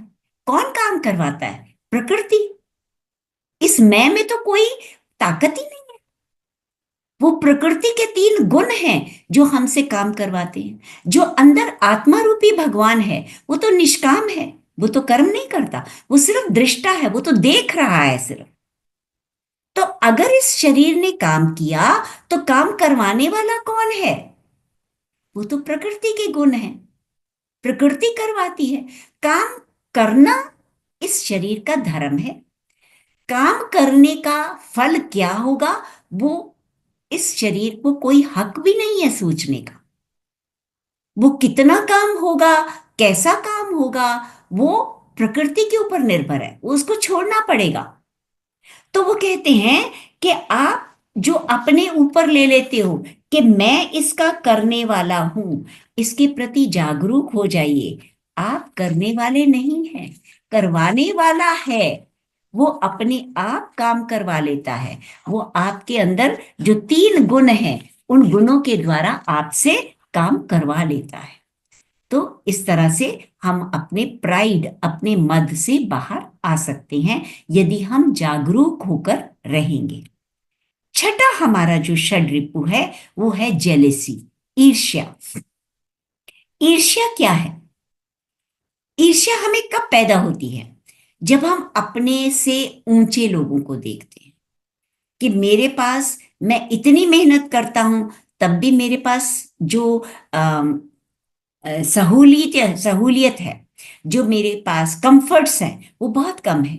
और जो मेरे पड़ोसी, मेरे से भी कम पढ़े लिखे लोग हैं, उनको, वो तो कम मेहनत में भी इतना कुछ पा रहे हैं, इतने ऐशो आराम की जिंदगी रह रहे हैं, बाहर के देशों में घूम रहे हैं। तो हमारे अंदर क्या हो जाता है? जेलेसी, ईर्ष्या आ जाती है। हम उन लोगों से ईर्ष्या करने लगते हैं। और जब हम ईर्ष्या के भाव में आ जाते हैं तो हम क्या करते हैं? दूसरों के अंदर जो सद्गुण हैं उनको हम नहीं देखते, हम उनके अंदर की कमियों को गिनना शुरू कर देते हैं, उनके अंदर की गलतियों को निकालना शुरू कर देते हैं। तो ये जो हमारे ईर्ष्या है, ये हम इसको पहचानना बहुत जरूरी है, क्योंकि ईर्ष्या रहने से हमारे अंदर भी इम्बैलेंस होता है, असंतुलन होता है, और बाहर की दुनिया के साथ भी हमारा असंतुलन होता है। और जब ये अंदर और बाहर दोनों तरफ असंतुलन होता है तो मास्टर्स, हमें नेचर, प्रकृति हमें कुछ ऐसे अनुभव देती है कि फिर हमें उस हालत में समझना ही पड़ता है। और ऐसे अनुभव कौन से हैं? हम सबके घर में टॉयलेट होते हैं, टॉयलेट की समस्या शुरू हो जाती है। टॉयलेट में कभी पानी नहीं आ रहा, कभी फ्लश सिस्टम काम नहीं कर रहा, कभी क्या होगा कि आपसे पहले जो लोग टॉयलेट यूज करके आए हैं वो उसको प्रॉपरली फ्लश नहीं करते, और आपको वो गंदगी दिखाई देती है जब आप जाते हैं। ड्रीम में, सपने में आपको ऐसा महसूस होगा कि आप किसी डिसफंक्शनल मतलब ऐसा टॉयलेट जो काम नहीं कर रहा सही ढंग से, आपको वो गंदा टॉयलेट दिखाई देगा। या आप किसी पब्लिक टॉयलेट में गए हैं और पब्लिक टॉयलेट बहुत गंदा है कि आप वहां पर उसको यूज भी नहीं करना चाहोगे। आपके घर में, आपके आसपास जहां भी आप टॉयलेट यूज करते हो, अगर वो टॉयलेट या बाथरूम में ऐसे नेगेटिव एक्सपीरियंसेस आते हैं तो ऐसे नेगेटिव अनुभवों में आपको रियलाइज करना है कि आपके अंदर अर्षिद वर्गा भरे हुए हैं, काम, क्रोध, लोभ, मोह, अहंकार और मद। इन सब को निकालना बहुत जरूरी है मास्टर्स। नहीं तो हमें कुछ ऐसे बीमारियां लग जाती हैं, जैसे कॉन्स्टिपेशन, कब्ज हो जाती है, हमारे बड़ी आंत में कैंसर हो जाता है, हमें बवासीर की प्रॉब्लम हो जाती है, फिशर्स जिसे कहते हैं ना, एनस के पास स्किन फटनी, क्रैक शुरू हो जाते हैं, क्रैक्स आने शुरू हो जाते हैं, हमारे वुंड्स बनने, जख्म बनने शुरू हो जाते हैं। तो ऐसी अवस्था में हमें अपनी ईर्ष्या भाव से बाहर आना जरूरी है। और इसके लिए हमें ये रियलाइज करना है कि हमारे साथ जो लोग रहते हैं, हम क्या करते हैं, हमारी आदत होती है, हम हर किसी की बुराइयों को देखते हैं, कमियों को गिनते हैं। तो हमें सोचना है कि हर किसी में अच्छाइयां और बुराइयां दोनों होती हैं, और हमारे में भी ऐसा नहीं है कि हमारे में सारी अच्छाइयां ही अच्छाइयां हैं, हमारे अंदर भी कुछ बुराइयां हैं। तो हमें उनकी उन गलत बातों को छोड़कर उनकी सकारात्मकता को देखना है, उनको आध्यात्मिक विकास करने में मदद करनी है। अगर हम ऐसा करेंगे तो हम उन षड्रिपुओं से बाहर आ सकते हैं। तो षड्रिपुओं से बाहर आने के लिए हमें क्या सोचना है कि ये जो हमारे अंदर 6 षड्रिपु हैं, जो षड्रिपु यानी हमारे अंदर जो अरिषद वर्ग का है, जो हमारे अंदर विकार हैं, ये विकारों को हमें अपनी बड़ी आंत से कंपेयर करना है। आप सब जानते हैं हमारे पाचन तंत्र में छोटी आंत भी होती है, बड़ी आंत भी होती है। बड़ी आंत का क्या काम होता है? बड़ी आंत हमारे खाने को डाइजेस्ट होने के बाद जो भी वेस्ट मटेरियल होता है, जो भी बचा खुचा सामान होता है, वो उसको बाहर निकालने में, गुदा के द्वारा बाहर निकालने में मदद करता है ना। इसी तरह से ये जो षड्रिपु हैं, ये हमारे विकार हैं, ये हमारे लिए वेस्ट प्रोडक्ट है, वेस्ट पदार्थ है। इनको हमें बाहर निकालना अत्यंत आवश्यक है। नहीं तो अगर हम ऐसा नहीं करेंगे तो हमें रोग भी आएंगे, चाहे वो आंत का कैंसर हो, चाहे वो बवासीर के रूप में हो, चाहे वो कॉन्स्टिपेशन के रूप में हो, या टॉयलेट की समस्याएं बार बार आएंगी। तो इसलिए हमें हमेशा बुद्धिमता से काम करना है और हमेशा अलर्ट रहना है कि हमारे अंदर कौन से पैशन, कौन से विकार बढ़ रहे हैं और उनसे हमें कैसे छुटकारा लेना है, कैसे छुटकारा प्राप्त करना है। तो ये तो है हमारे अर्शद वर्गा, जिसमें हमने देखा कि इसमें 50 to 60% तो हम बड़े आसानी से मेडिटेशन के द्वारा इसको निकाल सकते हैं। फिर हम अगर अपने सज्जन सांगत्य और अपने अनुभव शेयर करते हैं तो भी हम 20% इसको निकाल सकते हैं। अगर हम अपना पर्पस ऑफ लाइफ, हमारे जीवन का जो उद्देश्य है, उसको सही ढंग से फॉलो करते हैं तो भी हमारे बहुत सारे अरिषद वर्गा निकल जाते हैं। और अगर हम सिचुएशन को देखने की कोशिश करें कि ये इंसान मेरे को क्यों इरिटेट कर रहा है, क्यों मुझे इसके ऊपर गुस्सा आ रहा है, तो अगर हम उस सिचुएशन को समझे, उसके आईने से, उसके दिमाग से, उसके तरीके से सोच के देखें, तो हमें रियलाइज होगा कि ये जो कुछ हरकतें कर रहा है जिससे मुझे गुस्सा आ रहा है, वो वास्तव में मुझे आईना दिखा रहा है कि वो गलतियां मेरे अंदर हैं, उन गलतियों से मुझे छुटकारा पाना है। तो ये ऐसा नहीं करेगा तो भी हम अपने अरिषद वर्गा को निकाल सकते हैं। और अगर हम बहुत कुछ करने के बाद भी ऐसा नहीं ठीक होता तो मास्टर्स हमें अपने लिए आध्यात्मिक बच्चों का चुनाव करना है, जिनके आध्यात्मिकता में जिनको हम आगे बढ़ा सकते हैं। तो ऐसा करने से हम अपने इन अरिषद वर्गा से बच सकते हैं। और जैसा कि मैंने कहा कि 10% क्रोध जो है, 10% अरिषद वर्गा जो है, ये हमारे अंदर रहता है। हर एनलाइटेंड गुरु के अंदर, हर मनुष्य के अंदर जो पूरी तरह से आध्यात्मिकता में आ चुका है, उनके अंदर ये 10% अरिषद वर्गा रहता ही है। लेकिन सिर्फ ध्यान देने की बात यह है कि हम उसको कैसे यूज करते हैं। उस 10% जो हमारे अंदर गलतियां हैं, विकार हैं, उनका हमें सही ढंग से इस्तेमाल करना है। जैसे मान लीजिए आपके पास कोई आध्यात्मिक किताब है, ठीक है, बहुत सारे लोग चाहते हैं उसको पढ़ना, आपसे मांगते हैं, लेकिन आप सेल्फिश हो जाते हो। आप कहते हो कि नहीं, पहले मैं पढ़ूंगी, उसके बाद आप लोगों से शेयर करूंगी। ठीक है, यहां पे आप सेल्फिश हो, लेकिन ये सेल्फिशनेस जो है आप अपने आध्यात्मिक विकास के लिए कर रहे हो, तो ये अरिषद वर्गा सही है। इसी तरह से आपको अगर गुस्सा आता है, आप देखते हो कि सामने वाला कुछ गलत काम कर रहा है और उस गलत काम से उसी का नुकसान होने वाला है, तो आप उसके ऊपर क्रोध करते हो। तो ये क्रोध जो है, ये सही क्रोध का सही इस्तेमाल है। इसी तरह से अगर आपको किसी से ईर्ष्या हो जाती है कि आप तो इतना मेडिटेशन करते हो और फिर भी आपका आध्यात्मिक विकास नहीं हो रहा, और वो देखो वो मेडिटेशन करती है तो इतना आध्यात्मिक विकास हो रहा है, तो ये आपके अंदर जो ईर्ष्या आ रही है, इस ईर्ष्या की वजह से आप कहते हो कि नहीं, अब मैं भी बहुत दृढ़ता से और बहुत मजबूती से और अच्छे तरह से मेडिटेशन करूंगी। माने अगर मेरी सहेली 4 घंटे मेडिटेशन करती है और मैं 2 घंटे मेडिटेशन करती हूँ, लेकिन मेरे अंदर एक ईर्ष्या भाव आ गया और मैं कहती हूँ अच्छा अब मैं भी 4 घंटे मेडिटेशन करूंगी, ये जो आपके अंदर ईर्ष्या आई, ये किसके लिए आई? अपने आध्यात्मिक, अपने सोल के विकास के लिए। तो ये भी अच्छा अरिषद वर्गा माना जाता है। या कोई आपका दोस्त, आपकी फ्रेंड बहुत सारी आध्यात्मिक किताबें पढ़ता है, लेकिन आप नहीं पढ़ पाते और आप कहते हो कि चलो आज से मैं पक्का 1 महीने के अंदर ये किताब पूरी कर दूंगी, उसके बाद दूसरी, उसके बाद तीसरी।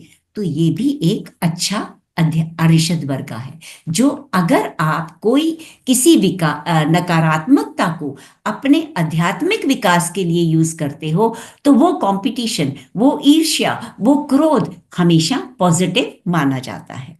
तो इस तरह से हम ये कह सकते हैं कि अगर हम वो जो 10% अरिषद वर्गा हर इंसान के अंदर रहता है, अगर उस 10% अरिषद वर्गा का हम सही उपयोग करते हैं, तो वो अरिषद वर्गा पॉजिटिव माना जाता है, वो सही माना जाता है। और हमें और भी अनुभव होते हैं, जैसे हमारे नाखून, कई लोगों में होता है ना, उनके नाखून बार बार खराब हो जाते हैं, टूटते रहते हैं, या कई लोगों के हेयर फॉल बहुत होता है। तो ये इंडिकेट करता है कि हमारे अंदर अरिषद वर्गा जमा हो रहे हैं और हमारे अंदर जो 10% अरिषद वर्गा है वो हम सही तरीके से इस्तेमाल नहीं कर रहे।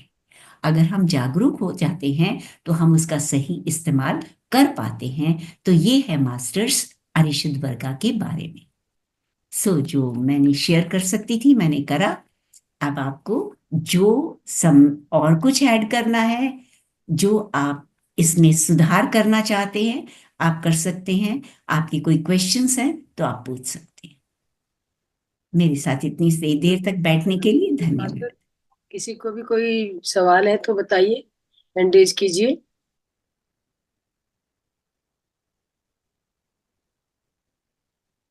किसी का कोई भी सवाल?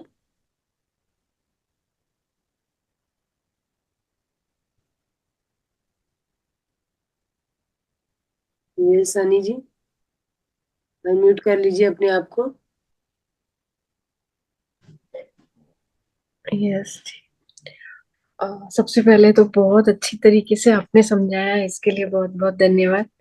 इतना अच्छी तरीके से, जैसे आपने बोला कि अपना आध्यात्मिक विकास करने के लिए अगर अर्चित वर्गा हो तो अच्छा होता है।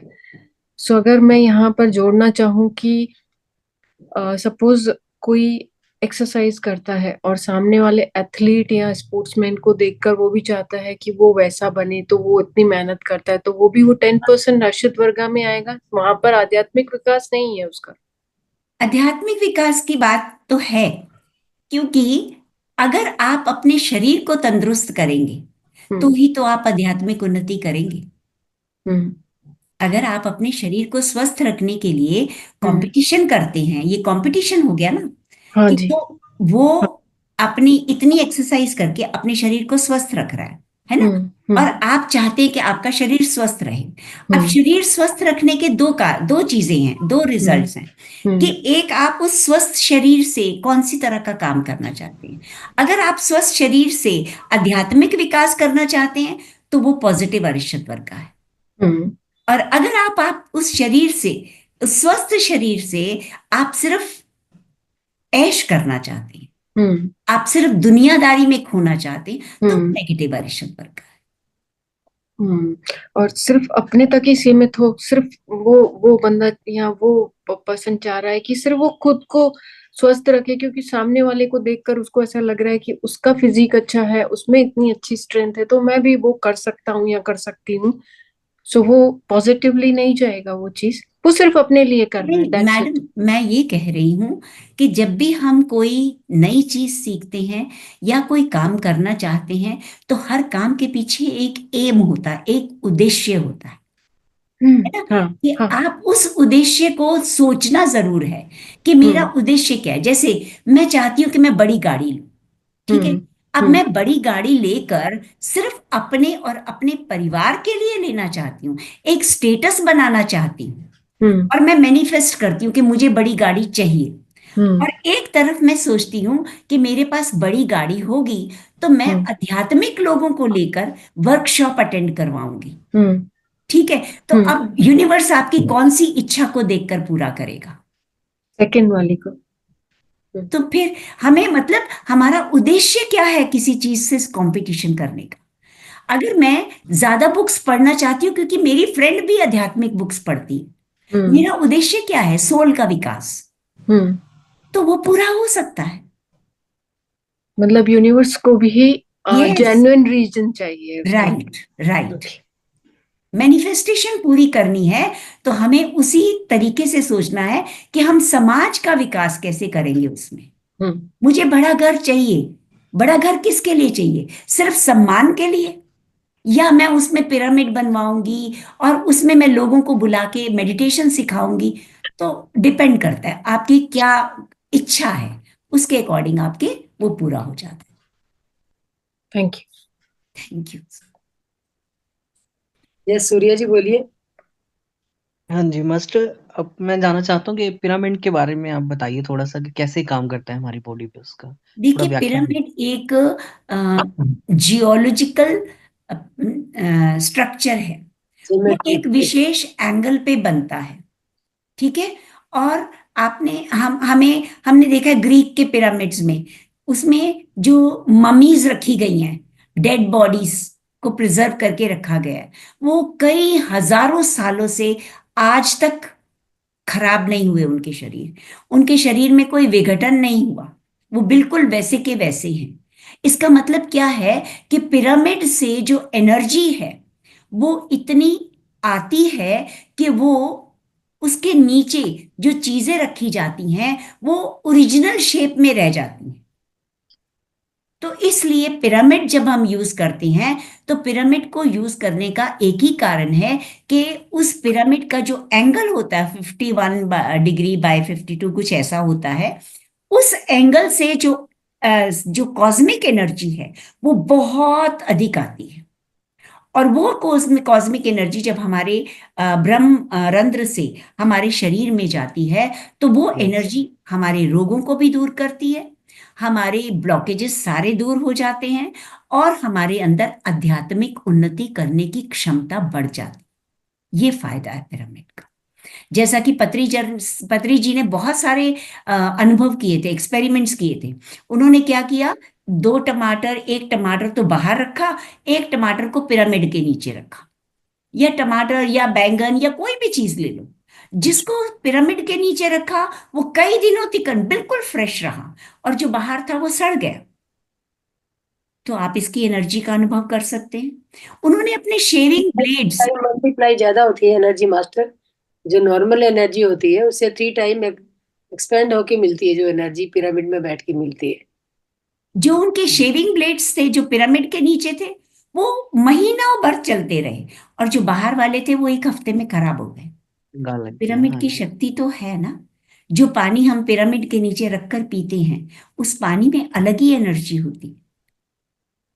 सो ये यूज करने से पता चलता है। यस 369 मैं ये फार्मूला काम तो नहीं करता कहीं ये वाला? हाँ जी, 369 मैं 369 वाला काम तो नहीं करता इसमें फार्मूला पिरामिड में? 369 क्या होता है? सेम 3 टाइम्स एनर्जी ज्यादा होती है। अगर हम पिरामिड के नीचे बैठकर ध्यान करते हैं तो वो जो एनर्जी हमारे अंदर जाती है वो नॉर्मल सिचुएशन से 3 टाइम्स ज्यादा जाती है। 369 मैम फार्मूला है ना? I don't know what is 369, I don't know. 8 number Maya, मुझे जो हमारा समझ 8 नंबर है। मुझे इस चीज का पता नहीं है, sorry. Okay ma'am. Yes Narendra ji, आप अपना सवाल बोलिए। हाँ जी जी, सभी को नमस्ते जी। मैं ये पूछना चाह रहा था कि द्वैत से अद्वैत की ओर जाने के कौन कौन से चरण हैं और हमें क्या करना चाहिए? सबसे पहले तो ये समझिए कि जब आत्मा इस पृथ्वी पर आती है तो जिस परमात्मा से अलग होकर आती है वो परमात्मा के साथ जब तक थी वो अद्वैत भाव में थी। अद्वैत भाव मीन्स वननेस, उसमें कोई भेदभाव नहीं होता, सबको एक ही नजर से देखती है, सबके साथ एक ही होकर रहती है। जो मैं वो सामने वाला, जो मेरे अंदर वो सामने वाले के अंदर। और यहाँ पर जब वो पृथ्वी पर आती है तो वो क्यों आती है? जैसे हम कहते हैं ना, पहले लोग अपने बच्चों को गुरुकुल में डाल देते थे, आश्रम के, गुरु के आश्रम में डाल देते थे, ताकि गुरु के सानिध्य में रहकर वो अपने जीवन को जीने की सही कला सीख सके। राइट? उसको पता चले कि परिवार क्या है, उसकी जिम्मेवारियां, वो इस जीवन को, जीवन में दुनिया को कैसे फेस कर सकता है, क्या क्या प्रॉब्लम्स आ सकती है। क्योंकि माँ बाप तो बच्चे को सिर्फ लाड करना जानते हैं, बहुत देर में समझाना शुरू करते हैं, लेकिन गुरु जो है वो शुरू से ही उसको सही रास्ते पे डालता है। उसी तरह से परमात्मा ने अपने छोटे छोटे अंश आत्मा के रूप में पृथ्वी पर भेजे, क्योंकि परमात्मा के साथ जब तक वो अंश थे वो अद्वैत रूप में थे। परमात्मा चाहते थे कि इस अद्वैत रूप की इंपॉर्टेंस को समझने के लिए, वननेस के भाव को समझने के लिए आत्मा पृथ्वी पर जब जाएगी तो वो द्वैत भाव के अनुभव लेते लेते धीरे धीरे परेशान हो जाएगी, और वो धीरे धीरे फिर अपनी आत्मा का विकास करते हुए अद्वैत भाव में आ जाएगी, और तब मैं इसको स्वीकार कर लूंगा, तब मैं इसको फिर से अपने साथ मिला लूंगा। तो यही प्रोसीजर है। आत्मा को एक जन्म नहीं मास्टर्स, बहुत सारे जन्म, 500-600 जन्म लेने पड़ सकते हैं। किसी को 400 जन्म में समझ आ जाती है, किसी को 600 जन्म में समझ आती है। और आत्मा के भी कई चरण होते हैं, 7 स्टेजेस होती हैं।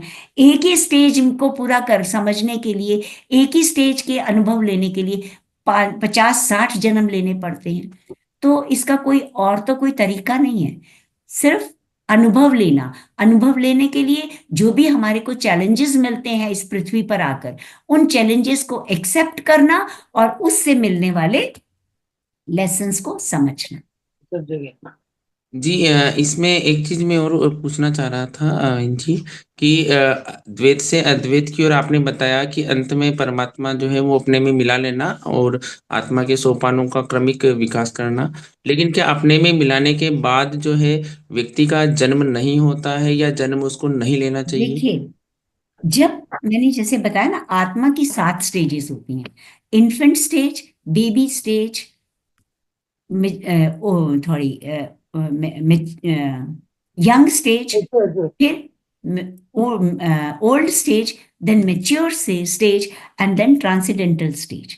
तो ये जो स्टेजेस हैं, इनमें हर स्टेज के लिए 50-60 जन्म लेने पड़ते। तो जब हम एक स्टेज को के पूरे लेसन सीख जाते हैं तब हम दूसरी स्टेज में आते हैं, दूसरी के पूरे लेसन सीख जाते हैं तब हम तीसरी स्टेज पे आते हैं। तो इसका मतलब ये नहीं कि परमात्मा के साथ मिल जाना, मतलब हम परमात्मा के लेवल तक आ जाते हैं और हम खुद क्रिएटर बन जाते हैं। हम किसी और यूनिवर्स में, किसी और लोक में, डायमेंशन में जा सकते हैं। वहां जाके वहां के लेसन सीख के हम वहां से किसी को क्रिएट भी कर सकते हैं और खुद भी वापस पृथ्वी पर आकर लोगों को ये आध्यात्मिक विकास में मदद भी कर सकते हैं। मतलब हम जैसे एक बच्चा है, एक फादर और एक बच्चा। बच्चा जो है वो अभी छोटा सा है और फादर तो पूरी मैच्योर हो चुका है, उसको सारे इस भौतिक जीवन के उतार चढ़ाव पता है, वो अपने बच्चे को उसके अकॉर्डिंग प्रिपेयर करता है। एक दिन वो बच्चा बड़ा हो जाता है, बाप के जितना बड़ा हो जाता है, अब वो शादी के काबिल हो गया, वो मैरिज करके अपने बच्चे पैदा कर सकता है ना। तो जब वो इस शादी के काबिल हो गया, यानी वो बाप के जितना एजुकेट हो गया, बाप के जितना एक्सपीरियंस्ड हो गया। उसी तरह से जब एक आत्मा पूरे अनुभव लेके, हर स्टेज के अनुभव लेके भगवान के बराबर आ जाती है तो वो क्रिएटर बन जाती है। वो और जीवों को क्रिएट कर सकती है, वो किसी के अंदर भी बाईपास कर सकती है।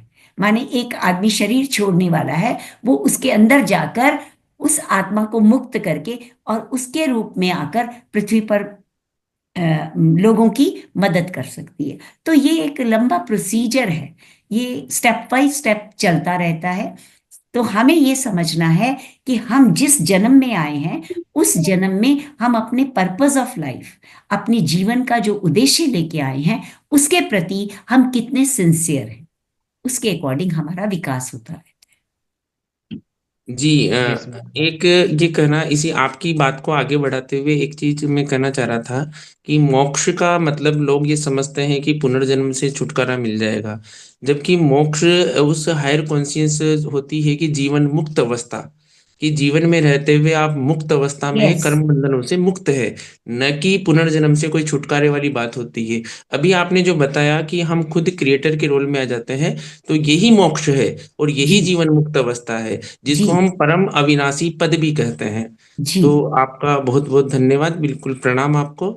आपने बिल्कुल मुझे सही मार्गदर्शन दिया।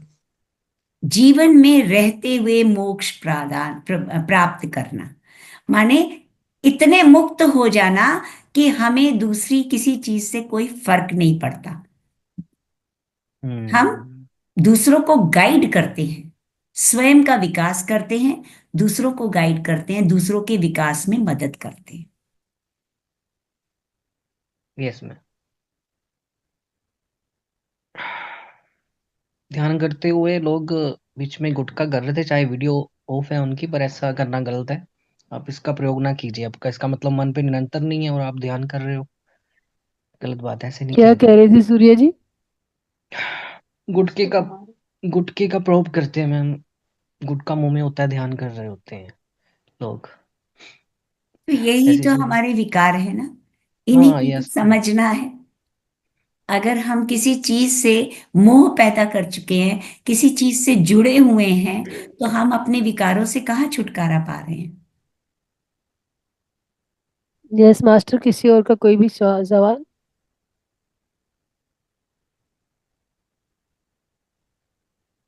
निखिल शर्मा जी, आप बोलिए, कुछ कहना चाहेंगे?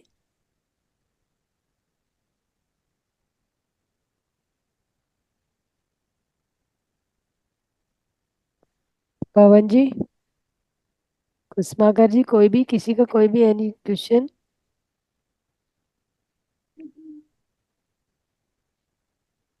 मैं हमारे ग्रुप में तो ऐसे भी लोग हैं जो ये ज्ञान लेके बाद में पेड वहां पे सर्विस दे रहे हैं।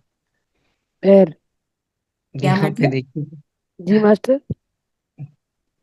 आप क्या कह रहे हैं, मुझे समझ नहीं आया। हमें ये कहना चाहते हैं कि ये जो ज्ञान है ये बहुत दुर्लभ है, और इस ज्ञान को प्राप्त करके लोग उसका अपनी उसमें काम में ले रहे हैं एज ए बिजनेस पर्पज, यानी कि अपनी क्लासें ले रहे हैं और उनका मूल्य रख रहे हैं और लोगों से पैसे ले रहे हैं इस ज्ञान के लिए। तो ये भी अच्छी बात है कि कम से कम आध्यात्मिक ज्ञान का विकास तो हो ही रहा है, प्रचार प्रसार तो हो ही रहा है। तो ये एक वो 369 जो ये बता रहे थे, वो क्या है कि 369 टेस्ला वाली वो है, जिसमें 3 और 6 और 9 टाइम्स क्या है किसी भी चीज को बार बार वो करने रिपीट से किया ना ही जाता नहीं है। आता। हाँ जी। उसका मल्टीप्लाई वो, या जो भी करोगे, डिविडेंड करोगे, कुछ भी करोगे, हो हाँ वो सकता है एक वो थ्री कोई सिक्स नाइन एंजेलिक, टेस्ला का है। हो सकता है वो एंजल। कोई एंजेलिक फिगर भी हो, यस हाँ, और मास्टर। किसी रिपीटेशन करना एंजल का पड़ता है कोई बार बार। मैसेज हो। ये मुझे जी। इसके बारे में नॉलेज नहीं है। मैं गॉड का जी। मैसेज है, भगवान का मैसेज है वो 369 कोई त्रिकोणीय बना के है मैसेंजर ना। हो सकता है, ये कोई भी। स्टेजेस है उसकी, हम पहले 3 में पहुंचते हैं 6, फिर इनको उनका परमात्मा का नंबर है, ये भगवोड का नंबर है। इससे जी पहले माया का आता है 8 नंबर, जो अपने से किसी को भी जाने नहीं ऊपर देती, चाहे 8 वन द 8। आप पूरा 10 तक भी आप कितने मर्जी उससे आप मल्टीप्लाई उसको कर लेंगे, तो उससे बड़ा हुआ नंबर आपको नहीं मिलेगा, कोई भी हो। ये माया का नंबर होता है 8। इसके बाद यदि हम ये सूर्य 9 जी, ये वहां भी क्लास नहीं संडे होगा। के लिए रख लीजिएगा। आज ही आप भी बता दोगे सारे वेद, तो फिर इसका चार्म नहीं रहेगा। यस यस मैम, अभी है, फ्री तो। तो संडे के लिए आप रेडी कर लीजिएगा इसको। हाँ, ऐसे जो रीता जी हैं बहन जी, इन्होंने बहुत अच्छा और बेहतरीन आज क्लास ली है, बहुत अच्छा ज्ञान दिया है।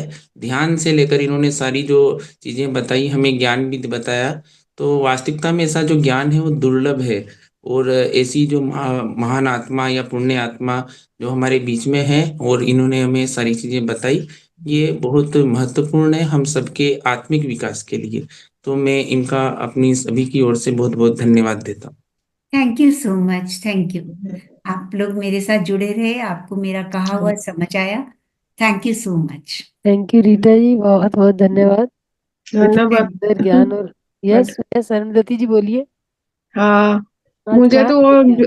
आज क्या हुआ मुझे मालूम ही नहीं है। जो ध्यान किया था गया, पूरा गया, तो अभी तक मैं सेंस जैसा नहीं आया, इसलिए कुछ बोल भी नहीं सकते। क्या हो। कोई बात नहीं, आप ध्यान कीजिए मैम। हाँ, क्रोध का बहुत आप फ्रांस में सुनने में से, हाँ, सिचुएशन अच्छी जा रही है आपकी। हाँ, इसलिए हम कुछ पूछा भी नहीं अभी। कोई कोई बात नहीं, पूछना है अगर तो पूछिए। रिकॉर्डिंग हुई है तो आप रिकॉर्डिंग सुन लीजिएगा। हाँ, जरूर जरूर। मैम सुनने में चले जाते हैं। तभी मैं कह रही हूँ एक ना, अगर ये मेडिटेशन में रह गए थे तो मैम आपने रिकॉर्डिंग की होगी। जी मैम, हाँ, तो बस वो डेली आप डालते हैं। रिकॉर्डिंग सुन लीजिएगा, ग्रुप में डाल देंगे आप। हाँ, ग्रुप में डेली डलती है रिकॉर्डिंग। बस। हाँ। एक निवेदन मैं ये करना चाहूंगा कि जो रीता बहन जी हैं ये एक बार और हमारी क्लास लें, क्योंकि इनको बहुत गहरे अनुभव हैं और ये बहुत विनम्र भी हैं, और साथ में इन्होंने इन चीजों पर काफी काम किया है। इनकी मृदु वाणी से और इनके सौम्य स्वभाव से ये चीजें आसानी से प्रतीत हो रही है। तो मैं ये चाहता हूँ कि एक बार आप पुनः हमारी सबकी क्लास लें और अपने अनुभव हमारे साथ साझा करें। यस नरेंद्र जी, जरूर 365 सर, मैं डेज के आगे लिए भी चल रहा आती है। थी, और ये पहले भी मंथ में, आती थी। एक एक मंथ में अलग अलग क्लासेज होती है। रीटा जी आते रहते हैं और आगे आगे भी इन फ्यूचर भी आते रहेंगे, ऐसा नहीं है। लेकिन हमें सभी मास्टर्स को मौका देना होता है जी। अपने अनुभव बांटने के लिए। तो जैसे जैसे इनके सब्जेक्ट आते हैं, रीटा जी जो एक्सेप्ट करते हैं ये सब्जेक्ट मुझे बताना है, तो वो उनके लिए उनको ऑफर दिया जाता है कि आप आइए और समझाइए। जी, एक्चुअली होता क्या है दीदी, मैं आपको बताऊं, आध्यात्म के अंदर भी व्यक्ति जैसे जैसे आगे की ओर बढ़ना शुरू करता है, तो उनमें से कई लोगों को अपने ज्ञान का घमंड आ जाता है, अभिमान आ जाता है, और वो अभिमान जो है उस आध्यात्म में पतन की अवस्था होती है। मैंने कई व्यक्तियों को ऐसों को देखा है जिनको आध्यात्मिक ज्ञान तो अनेक है, लेकिन वो जिस तरीके से बताते हैं कि जैसे वही सब कुछ जानते हैं, या उनके अलावा दुनिया जो है वो दुनिया उनके सामने शून्य है। तो ऐसा है नरेंद्र आध्यात्म जी, का देखिए रावण मैं जो तो था अभी बहुत ज्ञानी था। शुरुआत कर रही हूँ, हाँ, मुझे वही तो बता ऐसा ज्ञान ही नहीं है।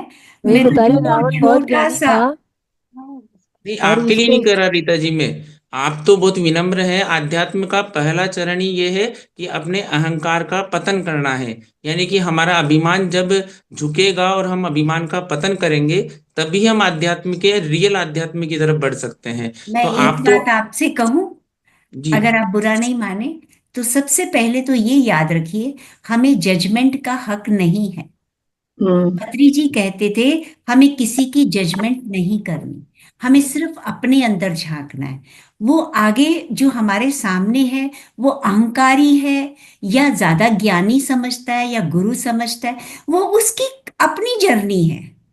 हमें कोई हक नहीं उसके बारे में कोई भी फैसला देने का। ठीक है, बुरा मत मानना। आपने आपने जज करा, लेकिन आप नहीं जानते उसके अंदर की सिचुएशन क्या है। हो सकता है वो प्रगट में ऐसा दिख रहा हो और ऐसा ना हो, है ना। तो हमने तो अपना कर्म बना लिया ना, जजमेंट करके, जो हमें हक ही नहीं है। क्योंकि कर्म हमारे एक नीडल के, इतनी पॉइंटेड नीडल का भी जो पार्ट होता है ना, उतना छोटा कर्म भी हमारा गिना जाता है। कर्म मत बनाइए, किसी की जजमेंट मत करिए, स्वयं को देखिए। अगर आपको लगता है कि कोई सामने वाला अहंकार आ गया है, उसको अपने आप को बचा के रखिए। वो आपका मार्गदर्शन कर रहा है कि हमें ऐसा नहीं बनना। सो बेटर है कि हम जजमेंट ना करें, स्वयं को आगे बढ़ाएं। सॉरी अगर आपको बुरा लगा हो, तो नहीं मैं नहीं, सिर्फ। बिल्कुल, मुझे बहुत अच्छा लगा। और थैंक आप जो है मेरी माँ समान है बिल्कुल। इस तो मैं तो आपका आशीर्वाद चाहिए और आपका ज्ञान हमेशा चाहिए। आप बहुत अच्छा सही लगा। रास्ते पे चल रहे हैं, सही लोगों से जुड़े हुए हैं। आपका विकास तो होना ही है। सिर्फ मैंने अभी ये अरिषद वर्गा इसीलिए जो बताया, वो भी तो, उसमें भी तो अहंकार था ना, कि जब हम कंपैरिजन करने लग जाते हैं, तुलना करते हैं, तो हम देखते हैं कि अच्छा ये इतना ऊंचा है, तो हम उसकी कमियों को गिनना शुरू करते हैं, उसके ज्ञान को नहीं सुनते, है ना। तो हम ये मत देखें कि वो अहंकारी है, वो क्या ज्ञान दे के जा रहा है, उस ज्ञान को अपना लें बस। जी बिल्कुल, धन्यवाद। Thank you, thank you.